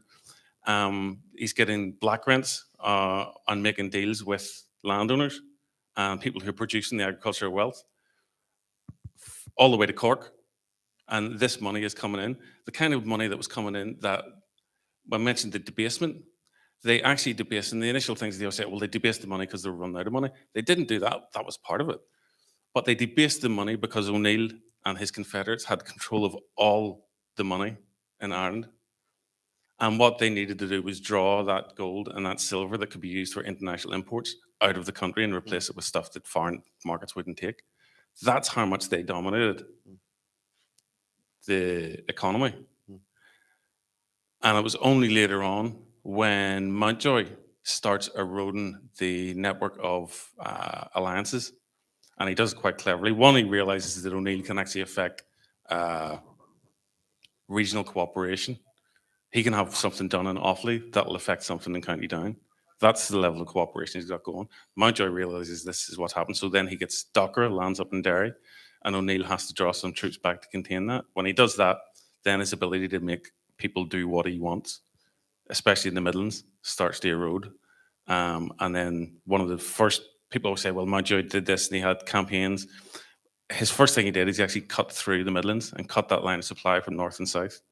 His first aggressive act against the Confederates wasn't to kill people, it was to cut off lines of supply. But that's how effective their lines of supply were. The problem is we haven't got all these detailed invoices. Wouldn't be handy if it was. But yeah, and that's the kind of money that they had. And if you look at the money that was spent by the Crown to keep this war going, it wasn't going to be any cheaper for Tyrone. What, do you think he'd go to budget DIY and get this thing on the cheap? If anything, that was costing him more. But he's had huge amounts of shipments that was coming from Scotland. People always mention about the Spanish keeping it going. Without Scotland, this war would have never happened, because the amount of resources, the amount of firepower, the weapons and gunpowder that came out of Glasgow is just shocking, actually. Can I ask, actually, on that point, is it an apocryphal story, or is it true the putting the lead on the roof, is it, of Dungannon Castle, the lead being imported from Scotland, but in fact actually going to his. Oh, well, he got, I to can't his remember shop. if it actually came from Scotland, but he did get a license from Dublin. What was his name now? Weston. But it's actually written in Lombard, because the English merchants were busy wanted a few quid and O'Neill had the money. He actually bought more than he was meant to. But he was getting it for the large hall. I always have this picture in my head that he marries Henry Bagnall's younger sister, Mabel, and she turns up in Dungannon and goes, I'm not living in that. And so he builds her this big hall house. And so, yeah, he gets 3 tons or something, or 3 to 6 tons. License to bring over all the lead, and he goes, "Nah, I think I can do something better with that." I think we calculated it turns into, I think it's about 300,000 shots. Yeah, which sounds like a lot, but actually you can get through that pretty quick. Indeed, and the type of sort of military revolution and modernisation of Hugh O'Neill's forces, do we see that with other Gaelic lords? So, for example, Air Rua O'Donnell, at the same time, is his forces also undergoing this military revolution? And other Gaelic lords. Maybe you can speak to that point. It seems to spread out from Tyrone. There's almost, like I said, there was the O'Flaherty's and all Connacht who went, yo, Spanish have landed, let's all copy their stuff, and then they all got hammered. But it seems to spread out as O'Neill's dominance and political influence goes. Initially, you see the sort of like the dying embers of the Gallowglass and the Cairn. You see them say Ballick in 1593, where Tyrone is just quite happily to have 300 of them killed just to create a distraction. That's how much use he has for that. It's also comes in where he doesn't like using Scottish red shanks either. He doesn't have much use for them, which was handy because he couldn't get a hold of them. But they didn't really fit in with his new system being imposed. But as his influence spreads, you start to see O'Donnell's people change. And then as he spreads further on south, he sends troops down so that when if he's going to turn on your doorstep, say you're a Gallagher, and he goes, or pick a name, and he turns up and he goes, right, you're going to join my confederacy, and they're going to go, and he goes, no, you're going to join my confederacy, and here's 500 troops to help you along, and they go, great. All of a sudden, they've got 500 modern troops with modern equipment on their doorstep, aren't they?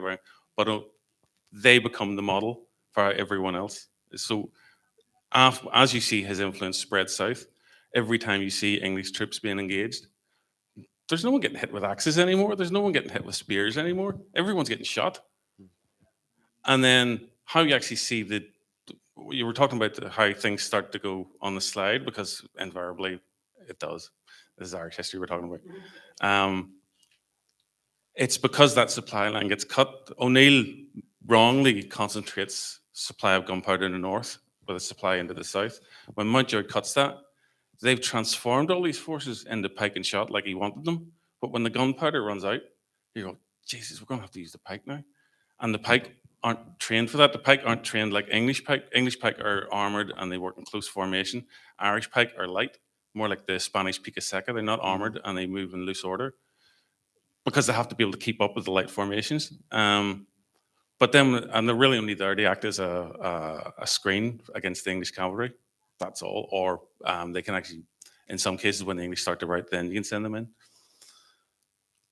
But then when they're forced to fight in a way that they're not meant to, all of a sudden, everyone's getting piked south of the Midlands, and the Irish are getting beat. Like a flick of a switch, everyone's getting piked and the Irish are getting beat. And it just keeps happening that way because the gunpowder runs out.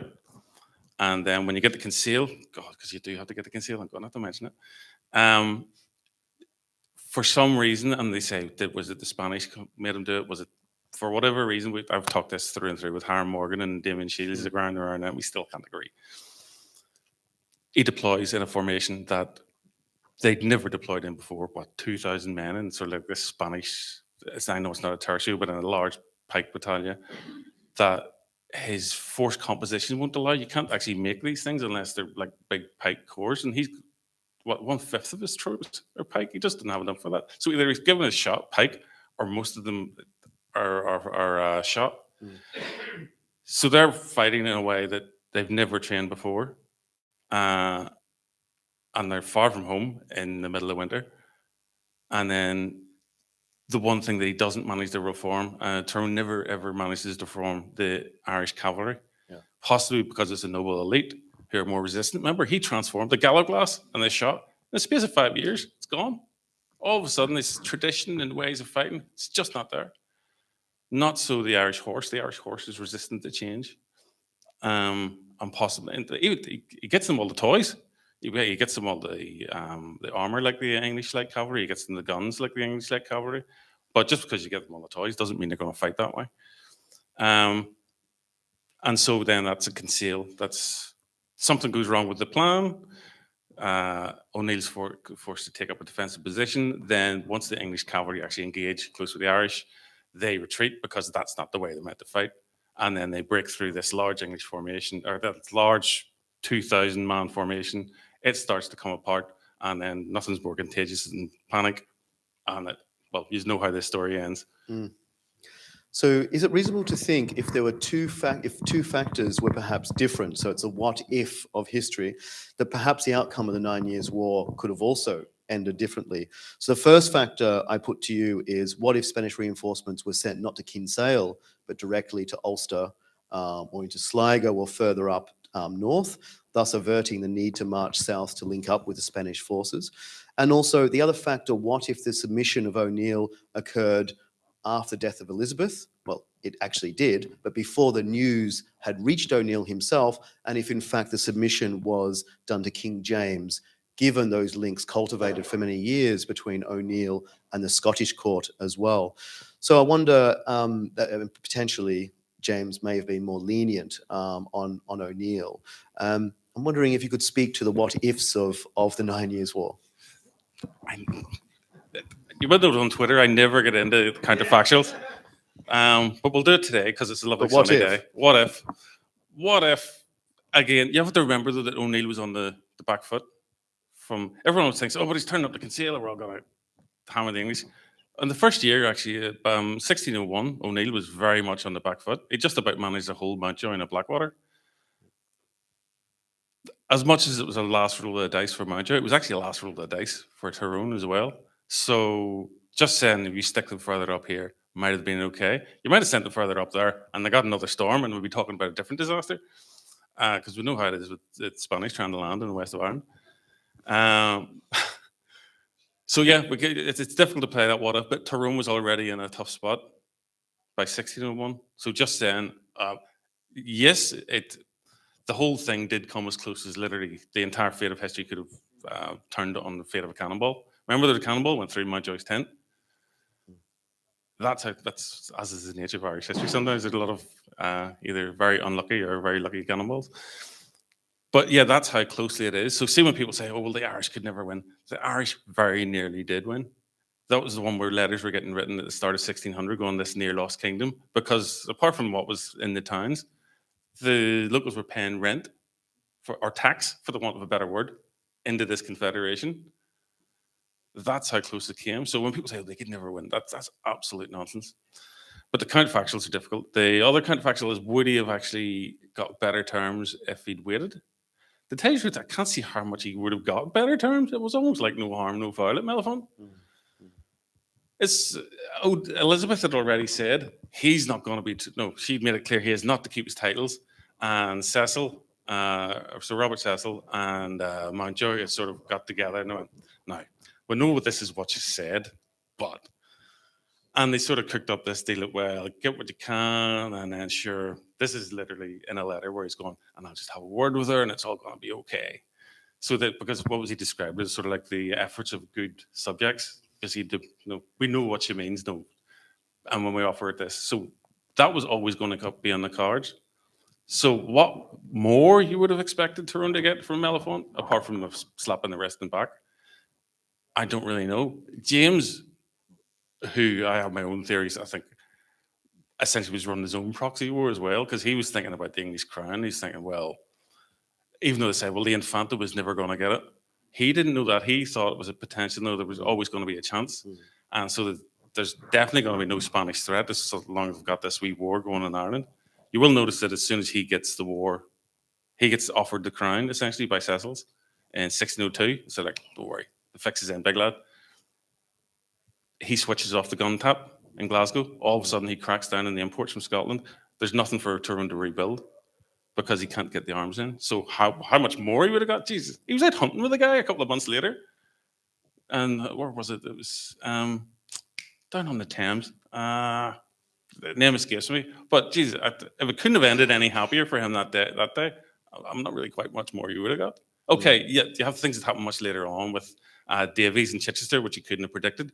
But as a result, I would put that one in the win column, or sorry, even in no, an equalizer, an extra time might have got it.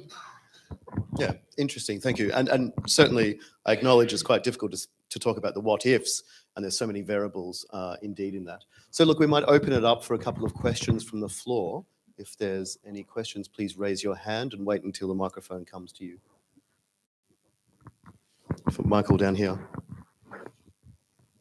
Thank you very much. In all the his stories or analysis, there's never account of the supremacy of the English naval power. Mm.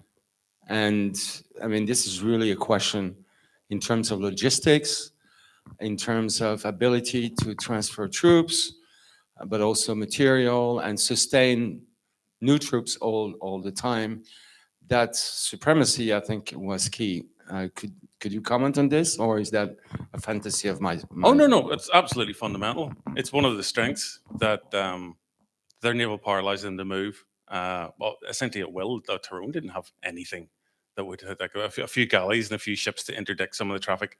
He managed to steal the wages for the Carrickfergus garrison once in 1600, which I'm sure dismayed them, but didn't make any real difference. And yeah, their ability to move troops around was recognized at the time. And one of the first things they moved at in 1595 is that there was a Cromster operating on the west coast, and O'Donnell had him killed by his men, sort of taking away that ability, because O'Donnell obviously wasn't at the Battle of Clontibret because there was a raid deep in the rear, and so they had to remove that. But they didn't really have anything that could contest with it. No, why fight a battle that you just don't have the resources to win? So they don't really get into that. They leave the seas essentially to the English Navy. But yeah, it's fundamental to also their ability to maintain forces at one point, which that's a really strong point. That's actually one of the reasons I have a theory that in 1595, sorry, 96 actually, Tyrone actually gets he demolishes part of Dungannon, and he gets his other people to demolish their tar houses, because if you essentially it's never stay with something you're not willing to get burned to the ground, because if you are fixed and you somewhere you can't leave, that plays the English strengths. They have the ability and the logistics to concentrate and stay in a place. If anything, conceal shows you the strengths of English warfare at the time. You have to remember that the people who lost the most in conceal were the English. The Spanish lost whatever troops they had, and then they went over it. The Irish lost maybe 1,000 in the battle and or 2,000 the way north. The English lost over 6,000 in the trenches, and still they could keep going because that played to their strengths, their logistical strengths, their ability to put men in the field. And if Tyrone was going to beat them otherwise, you can't fight a battle of strength where you're against. You can find them other ways, but yeah, trying to contend the seas against the English Navy, no, that was never going to happen. Was there any rule of war that was observed? You know, a rule of war that was observed with prisoners, or was it just no quarter would be given and no quarter would be asked? You see, if you asked Find Morrison, didn't have a musical backing. It's okay. If you ask Find Morrison, he would go, "The Irish kill everyone." There wasn't. There was rules. There was parties. There was prisoner exchanges. Yes. There was. No, the English weren't fond of that. Now they liked a bit of the old massacring everyone they got. If you wanted to be the devil's advocate, you said, "Well, what did you think they were going to do with them? Parley them or parole them or something like that?" They could barely feed their own people. Never mind put these people in some sort of stockade. Not that I'm justifying it, but there's reasons. But for things like, say, the first Blackwater Fort, they agreed to terms and they were let go. Yeah. At the Battle of Yellowford, they agreed to terms and they were let go. There was a few cases where they weren't, such as Enniskillen, but it's possible that you can trace that back to the fact that the English executed everyone in Enniskillen, and that could be seen as reciprocal for like, well, Of course. yeah, here comes karma. But generally speaking, they agreed terms and rules, and people were released. What's the example that's best? Yeah, one of the good examples is the Blackwater fort that was held because of Yellow Ford. Held by this absolute head case called Captain Thomas Williams, this Continental veteran. He have a book on himself about it. And he gave off when he got back because he said, if you hadn't come to rescue me, I would have got better terms to surrender this fort 2 months ago. Even though we'd been telling his men, oh, you have to, during one of the heats of battle, he's like, no, don't surrender the fort. You have to hold the fort or we're all dead. But he knew rightly that terms could be had and terms were had. And then later on, when the English actually started becoming the supremacy and we're getting basically on the front foot, you had people like Carew pushing for mass pardonings to strip away manpower. And that's what he Yes. did. There was over 11,000 pardons issued in Munster because there's all these people going, no, Jesus, I've got to stay in arms because if I go, I'll have to pay for maybe what I've done. He took all that away. And there's mass pardonings and just stripped away manpower that otherwise would have stayed with Turin. But that was very up to the initiatives of each personality. I mean, there was no, at least in continental Europe before the Treaty of Westphalia, there was no rule of war. Oh, no, it's not rules. To steal a phrase from a favorite movie, there were more guidelines. Yes. Yeah. But no, they were followed because it was reciprocal. If you did it to them, they did it to you. Tyrone couldn't fully reciprocate all the massacres because he was doing very well. Thank you very much. See all these passports he was giving out. Who's going to surrender if all of a sudden there's a reputation for no matter what? No, if all of a sudden, oh, geez, I can't surrender because we killed a lot of people. But no, they're turning up and he's going, right, bring all your guns, bring all your weapons, all your armor, give them to us. We'll give you a passport, send you up to the north coast, and McDonald's will ship you across to Scotland, and they'll set you up on a wee farm, and everything will be grand. And that needed a massive amount of troops. There was hundreds, if not thousands, of troops disappeared from the garrison in Derry just because of that. So a lot of it sort of turns on this behavioural incentive in this, as you mentioned with Enniskillen, if you've massacred ours, we'll massacre yours. So there's that sort of understanding rather than maybe an explicit guidelines as such. We might have time just for one other quick question if there is. So came in through the YouTube. Please. Could the Irish have been able to produce their own gunpowder and been able to win that way? Good question. It's a good question. I could have almost planted that one, but it didn't. But thanks for asking it. They did produce their own gunpowder. There's reports in 1593 and 1594 that Tyrone was manufacturing gunpowder in Dungannon. And when you're talking about manufacturing gunpowder, it's not people just sitting in a hut scratching stuff out and mixing things. There's the mixing and the corning and all the different processes that go through to make gunpowder that can be used in guns at the time. This was happening in Dungannon. And then 1600, there was letters coming from the south from James Fitzthomas saying that perhaps he should set up gunpowder manufacture as O'Neill does in Dungannon. So yeah, they'd already done that. Not on the scale that literally they needed tons upon tons upon tons.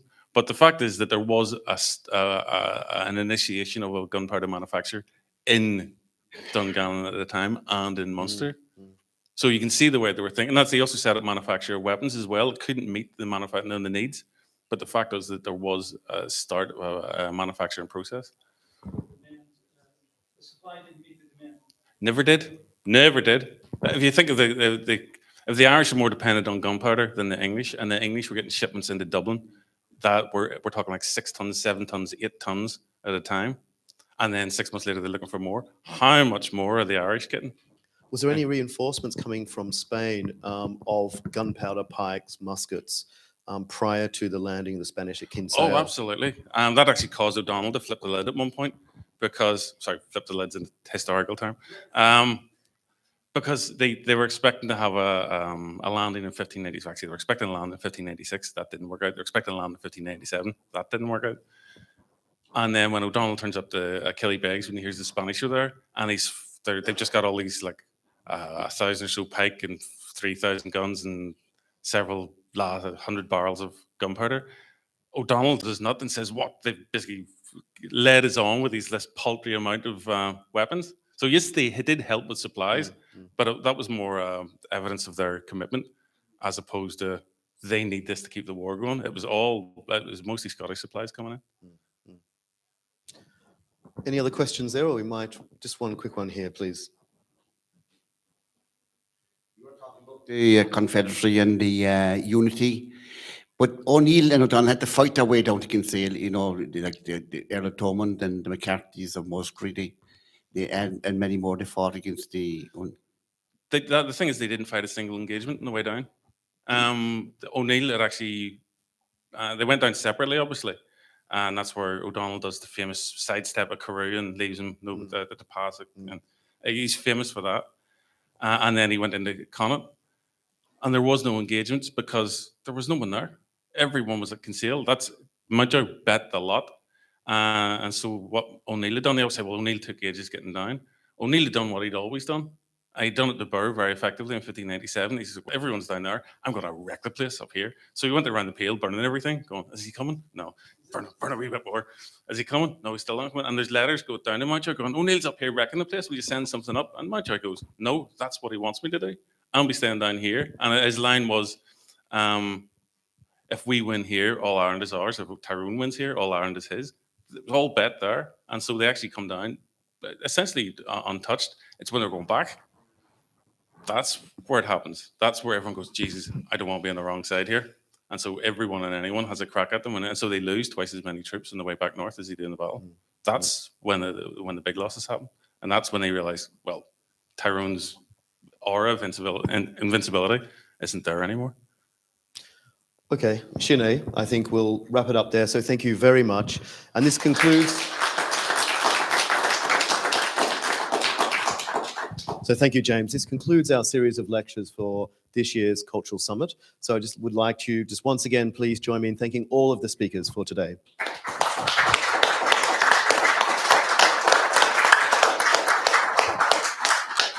I now call upon the Cuhirloch, Garrod O'Kellig to give the closing address. Thank you.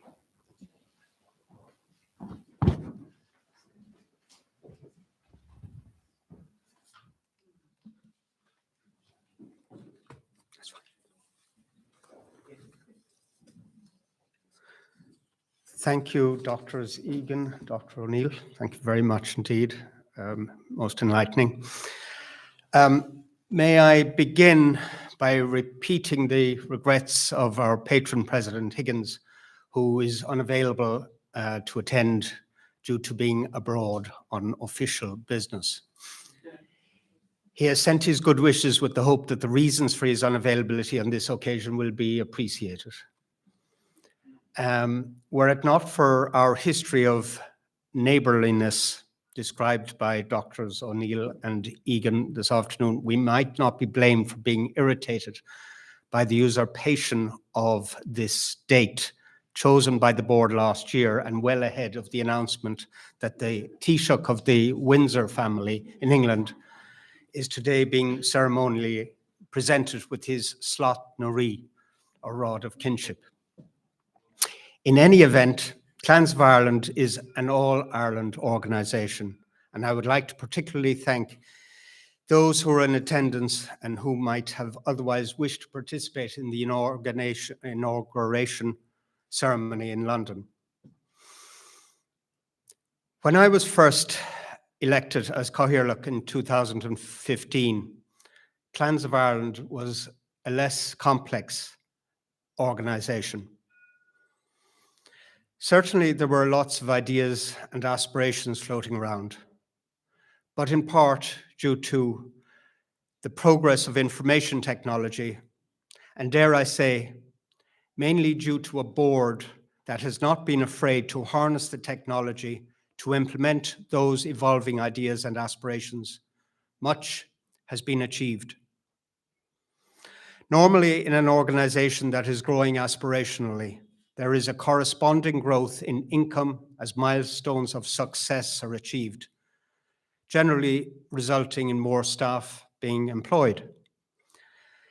The predicament for Clans of Ireland is that we now have a small number of very bright and progressive people with very busy professional lives steering the organization to a level of expectation that was scarcely dreamed of previously. These are what I referred to earlier as doers. These are the people who, without being compensated, do the real work. These are the people who organize this summit, who make the sometimes difficult decisions about registration, who edit our publications, who correspond with members and the general public, who manage the website and social media, who report on our corporate affairs to you and the regulatory authorities, who manage the Treasury, and who are involved in all of the committees. It is the sum of what we do that is the organisation, and Clans of Ireland will only be noticed by the wider public when it is seen that what we do matters. So what do we do? What is it that we do? Can I tell you that in addition to authentication and registration of historical families, we are established on the path to provide access to intellectually based research and academic understanding of who we are as Irish people and our societal origins. We can become the global nucleus for this constantly developing research and understanding of medieval Ireland and our culture. History and culture are the bedrock of who we are. We are Irish because of what is enshrined on our soul, not what is written on our family tree. However, we are clansmen because of our medieval Irish ancestry.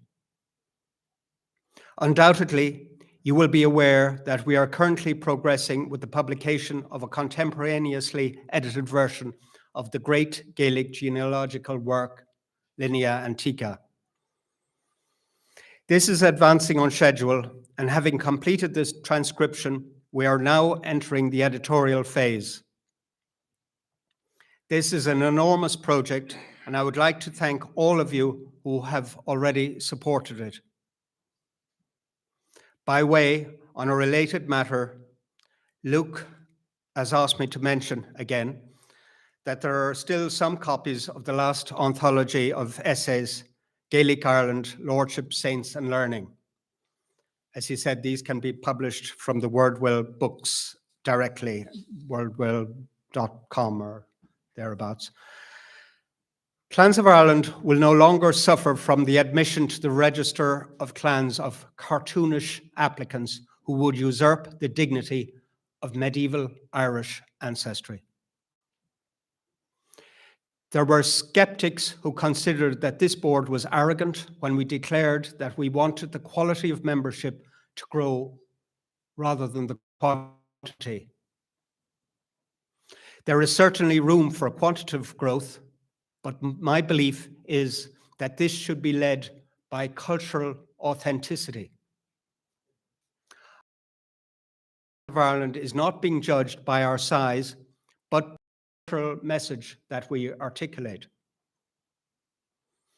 Ladies and gentlemen, to continue to grant membership on a basis that was formally undefined and open to the interpretation of the current registrar was unsustainable. It disconcerts me to think that even while I was a director, commentary on how to grow membership numbers had become the orthodoxy. My objective when taking offices on Cathaoirleach was to convince a majority of members that it is in all of our collective interest to ensure that all member organisations have indisputable, localised, regional Irish ancestry. Most of our member organisations recognise the validity and value of this objective. No longer will Clans of Ireland accept the concept of groupings of people of the same surname as clans. There must be a kindred association, not simply a surname association. Otherwise, there cannot be a fundamental basis for a clan or a family. By the way, my own development on this was informed by my mistakenly not having fully or taken fully into consideration this course when I co-founded the O'Kelly Clans Association back in the early 1990s. I was not alone. In 1992, Board Fáilte, now known as Fáilte Ireland or the Irish Tourist Board, promoted families and organisations to hold clan rallies throughout the country in what was known as the Irish Homecoming Year. It was a well-meaning tourist initiative that provided the seed for many of our clan organisations. However, it was a case of the more tourists, the better, with a singular ambition to grow tourism numbers in Ireland. However, this did facilitate the origins of Clans of Ireland. Let me say to you that while the initiative may have been a catalyst, the focus of Clans of Ireland is now firmly on the authenticity of each kindred group that can lay claim to a specific ancestral geographic area in Ireland. Clans of Ireland is a collective of people who are members of kindred groups, whose ancestry goes back to medieval Ireland and who are, in turn, members of Clans of Ireland. You represent these people who predominantly share the same vision of developing increased understanding of the societal, cultural, and historical background that makes us who we are today.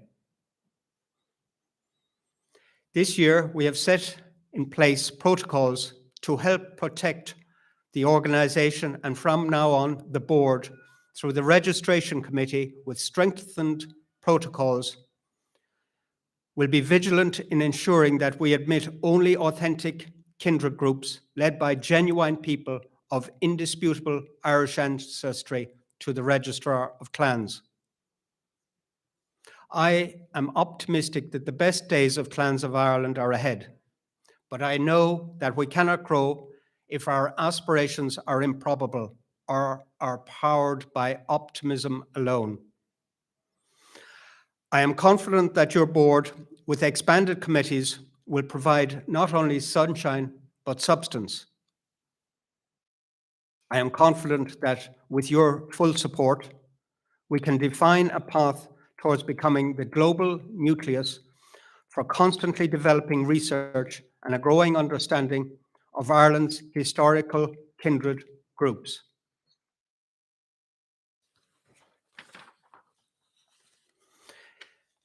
Clans of Ireland will no longer suffer from the admission to the Register of Clans. Oh, sorry, I'm behind myself.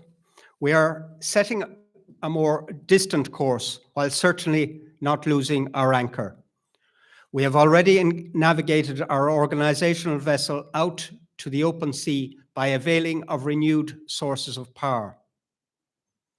No longer will we rely on wind power alone to drive the organization.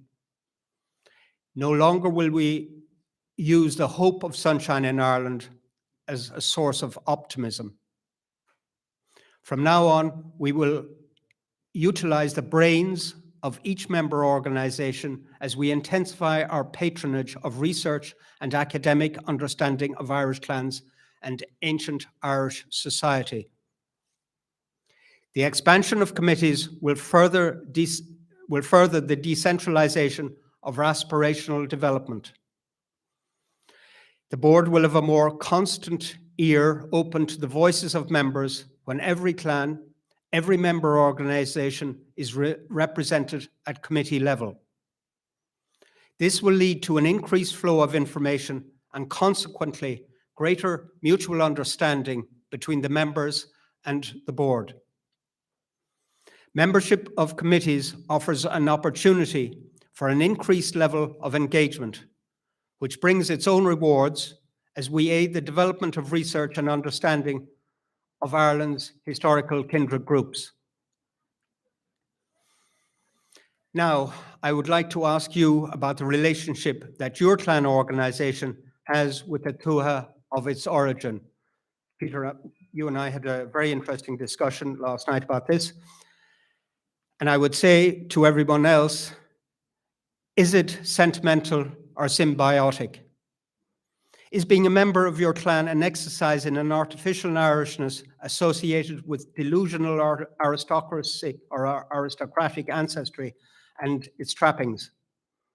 Or possibly worse, being a member of your clan an anachronistic association with the most uncultured aspects of our history, such as is denoted by the sobriquets, the fighting Irish or drunken Irish? Or do you, or does your family participate in the development of a real beneficial understanding between your ancestral place and your people? So what does an understanding between your ancestral place and your people look like? It is an appreciation of the straightforward sociological and genuine cultural history of our people, leaders and followers alike. It is our duty as Ceannairí to develop this fundamental aspect of our culture to the most satisfactory level possible. Lastly, I would like to announce a new initiative to harness the vast reservoir of knowledge, experience, and relationship that exists within the retired members of the board, particularly those who have been directors for more than a decade and who have served in senior roles. These people will have the most complete knowledge of historic and prevailing Clans of Ireland ideology, aims, and constitutional tenets and guidelines. The group will be asked to advise the directors on matters pertaining to the culture and history of the organization, to enable the pragmatists of the past guide the performers of the present, to ensure that our organizational ethos endures. In summary, a small advisory group is to be formed of those whose understanding of the philosophies and constitutional conventions of our organization transcends the teething and triumphs that have brought Clans of Ireland to where it is today. To be asked to become a member of this group will be an honor, not only bestowed, but an honor that will have been earned.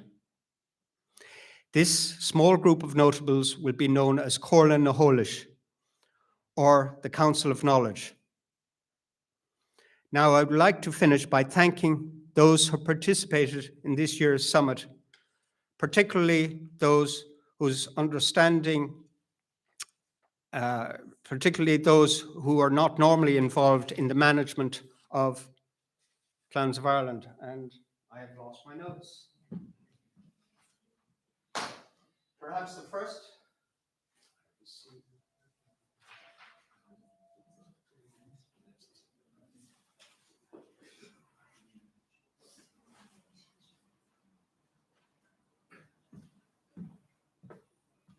Perhaps the first people that I would like to thank are our two speakers today. Dr. Egan, an old friend, who won the essay competition in 2000 and a long time ago, 16 maybe. And Dr. O'Neill, thank you both very, very much. It was, both of your lectures were extraordinary and most enlightening, even for most of us who know a little bit about our Irish history. I would like to thank those people who are not from within the membership of Clans of Ireland, who are involved in our committees.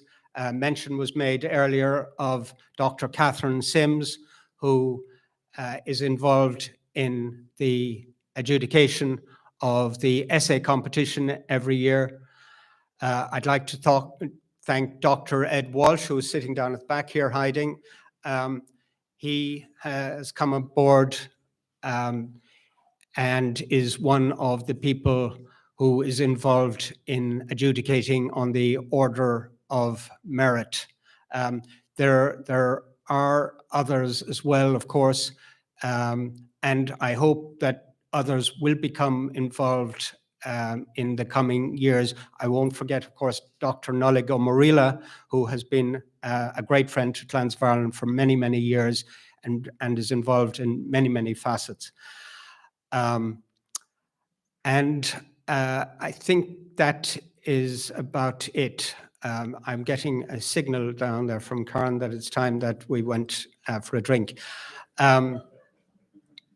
What I would like to thank the board from the bottom of my heart, the 4 new members who have come on board, Kieran, who I've just referred to, Rob, who has taken over the very serious and onerous position as company secretary, Eileen Ash, who is unfortunately unable to be with us here today, and our newest member, Chris Nolan, who has acted as floor manager and ordering us about person all day.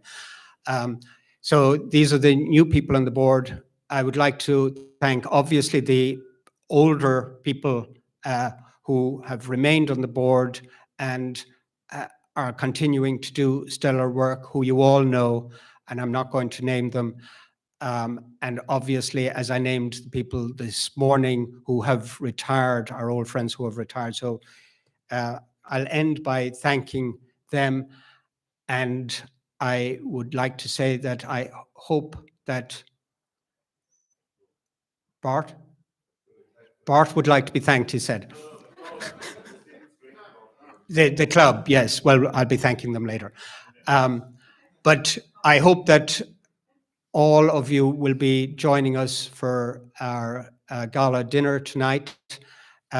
We are here for a glass of tea at 7:30, Karen, is it? No. Right, optimism. Yes. She says, no, not now. She has to go and get her hair done. So very good. Thank you all very much. It's been a wonderful and successful day. Thank you. And Godi, shock the club. Slán.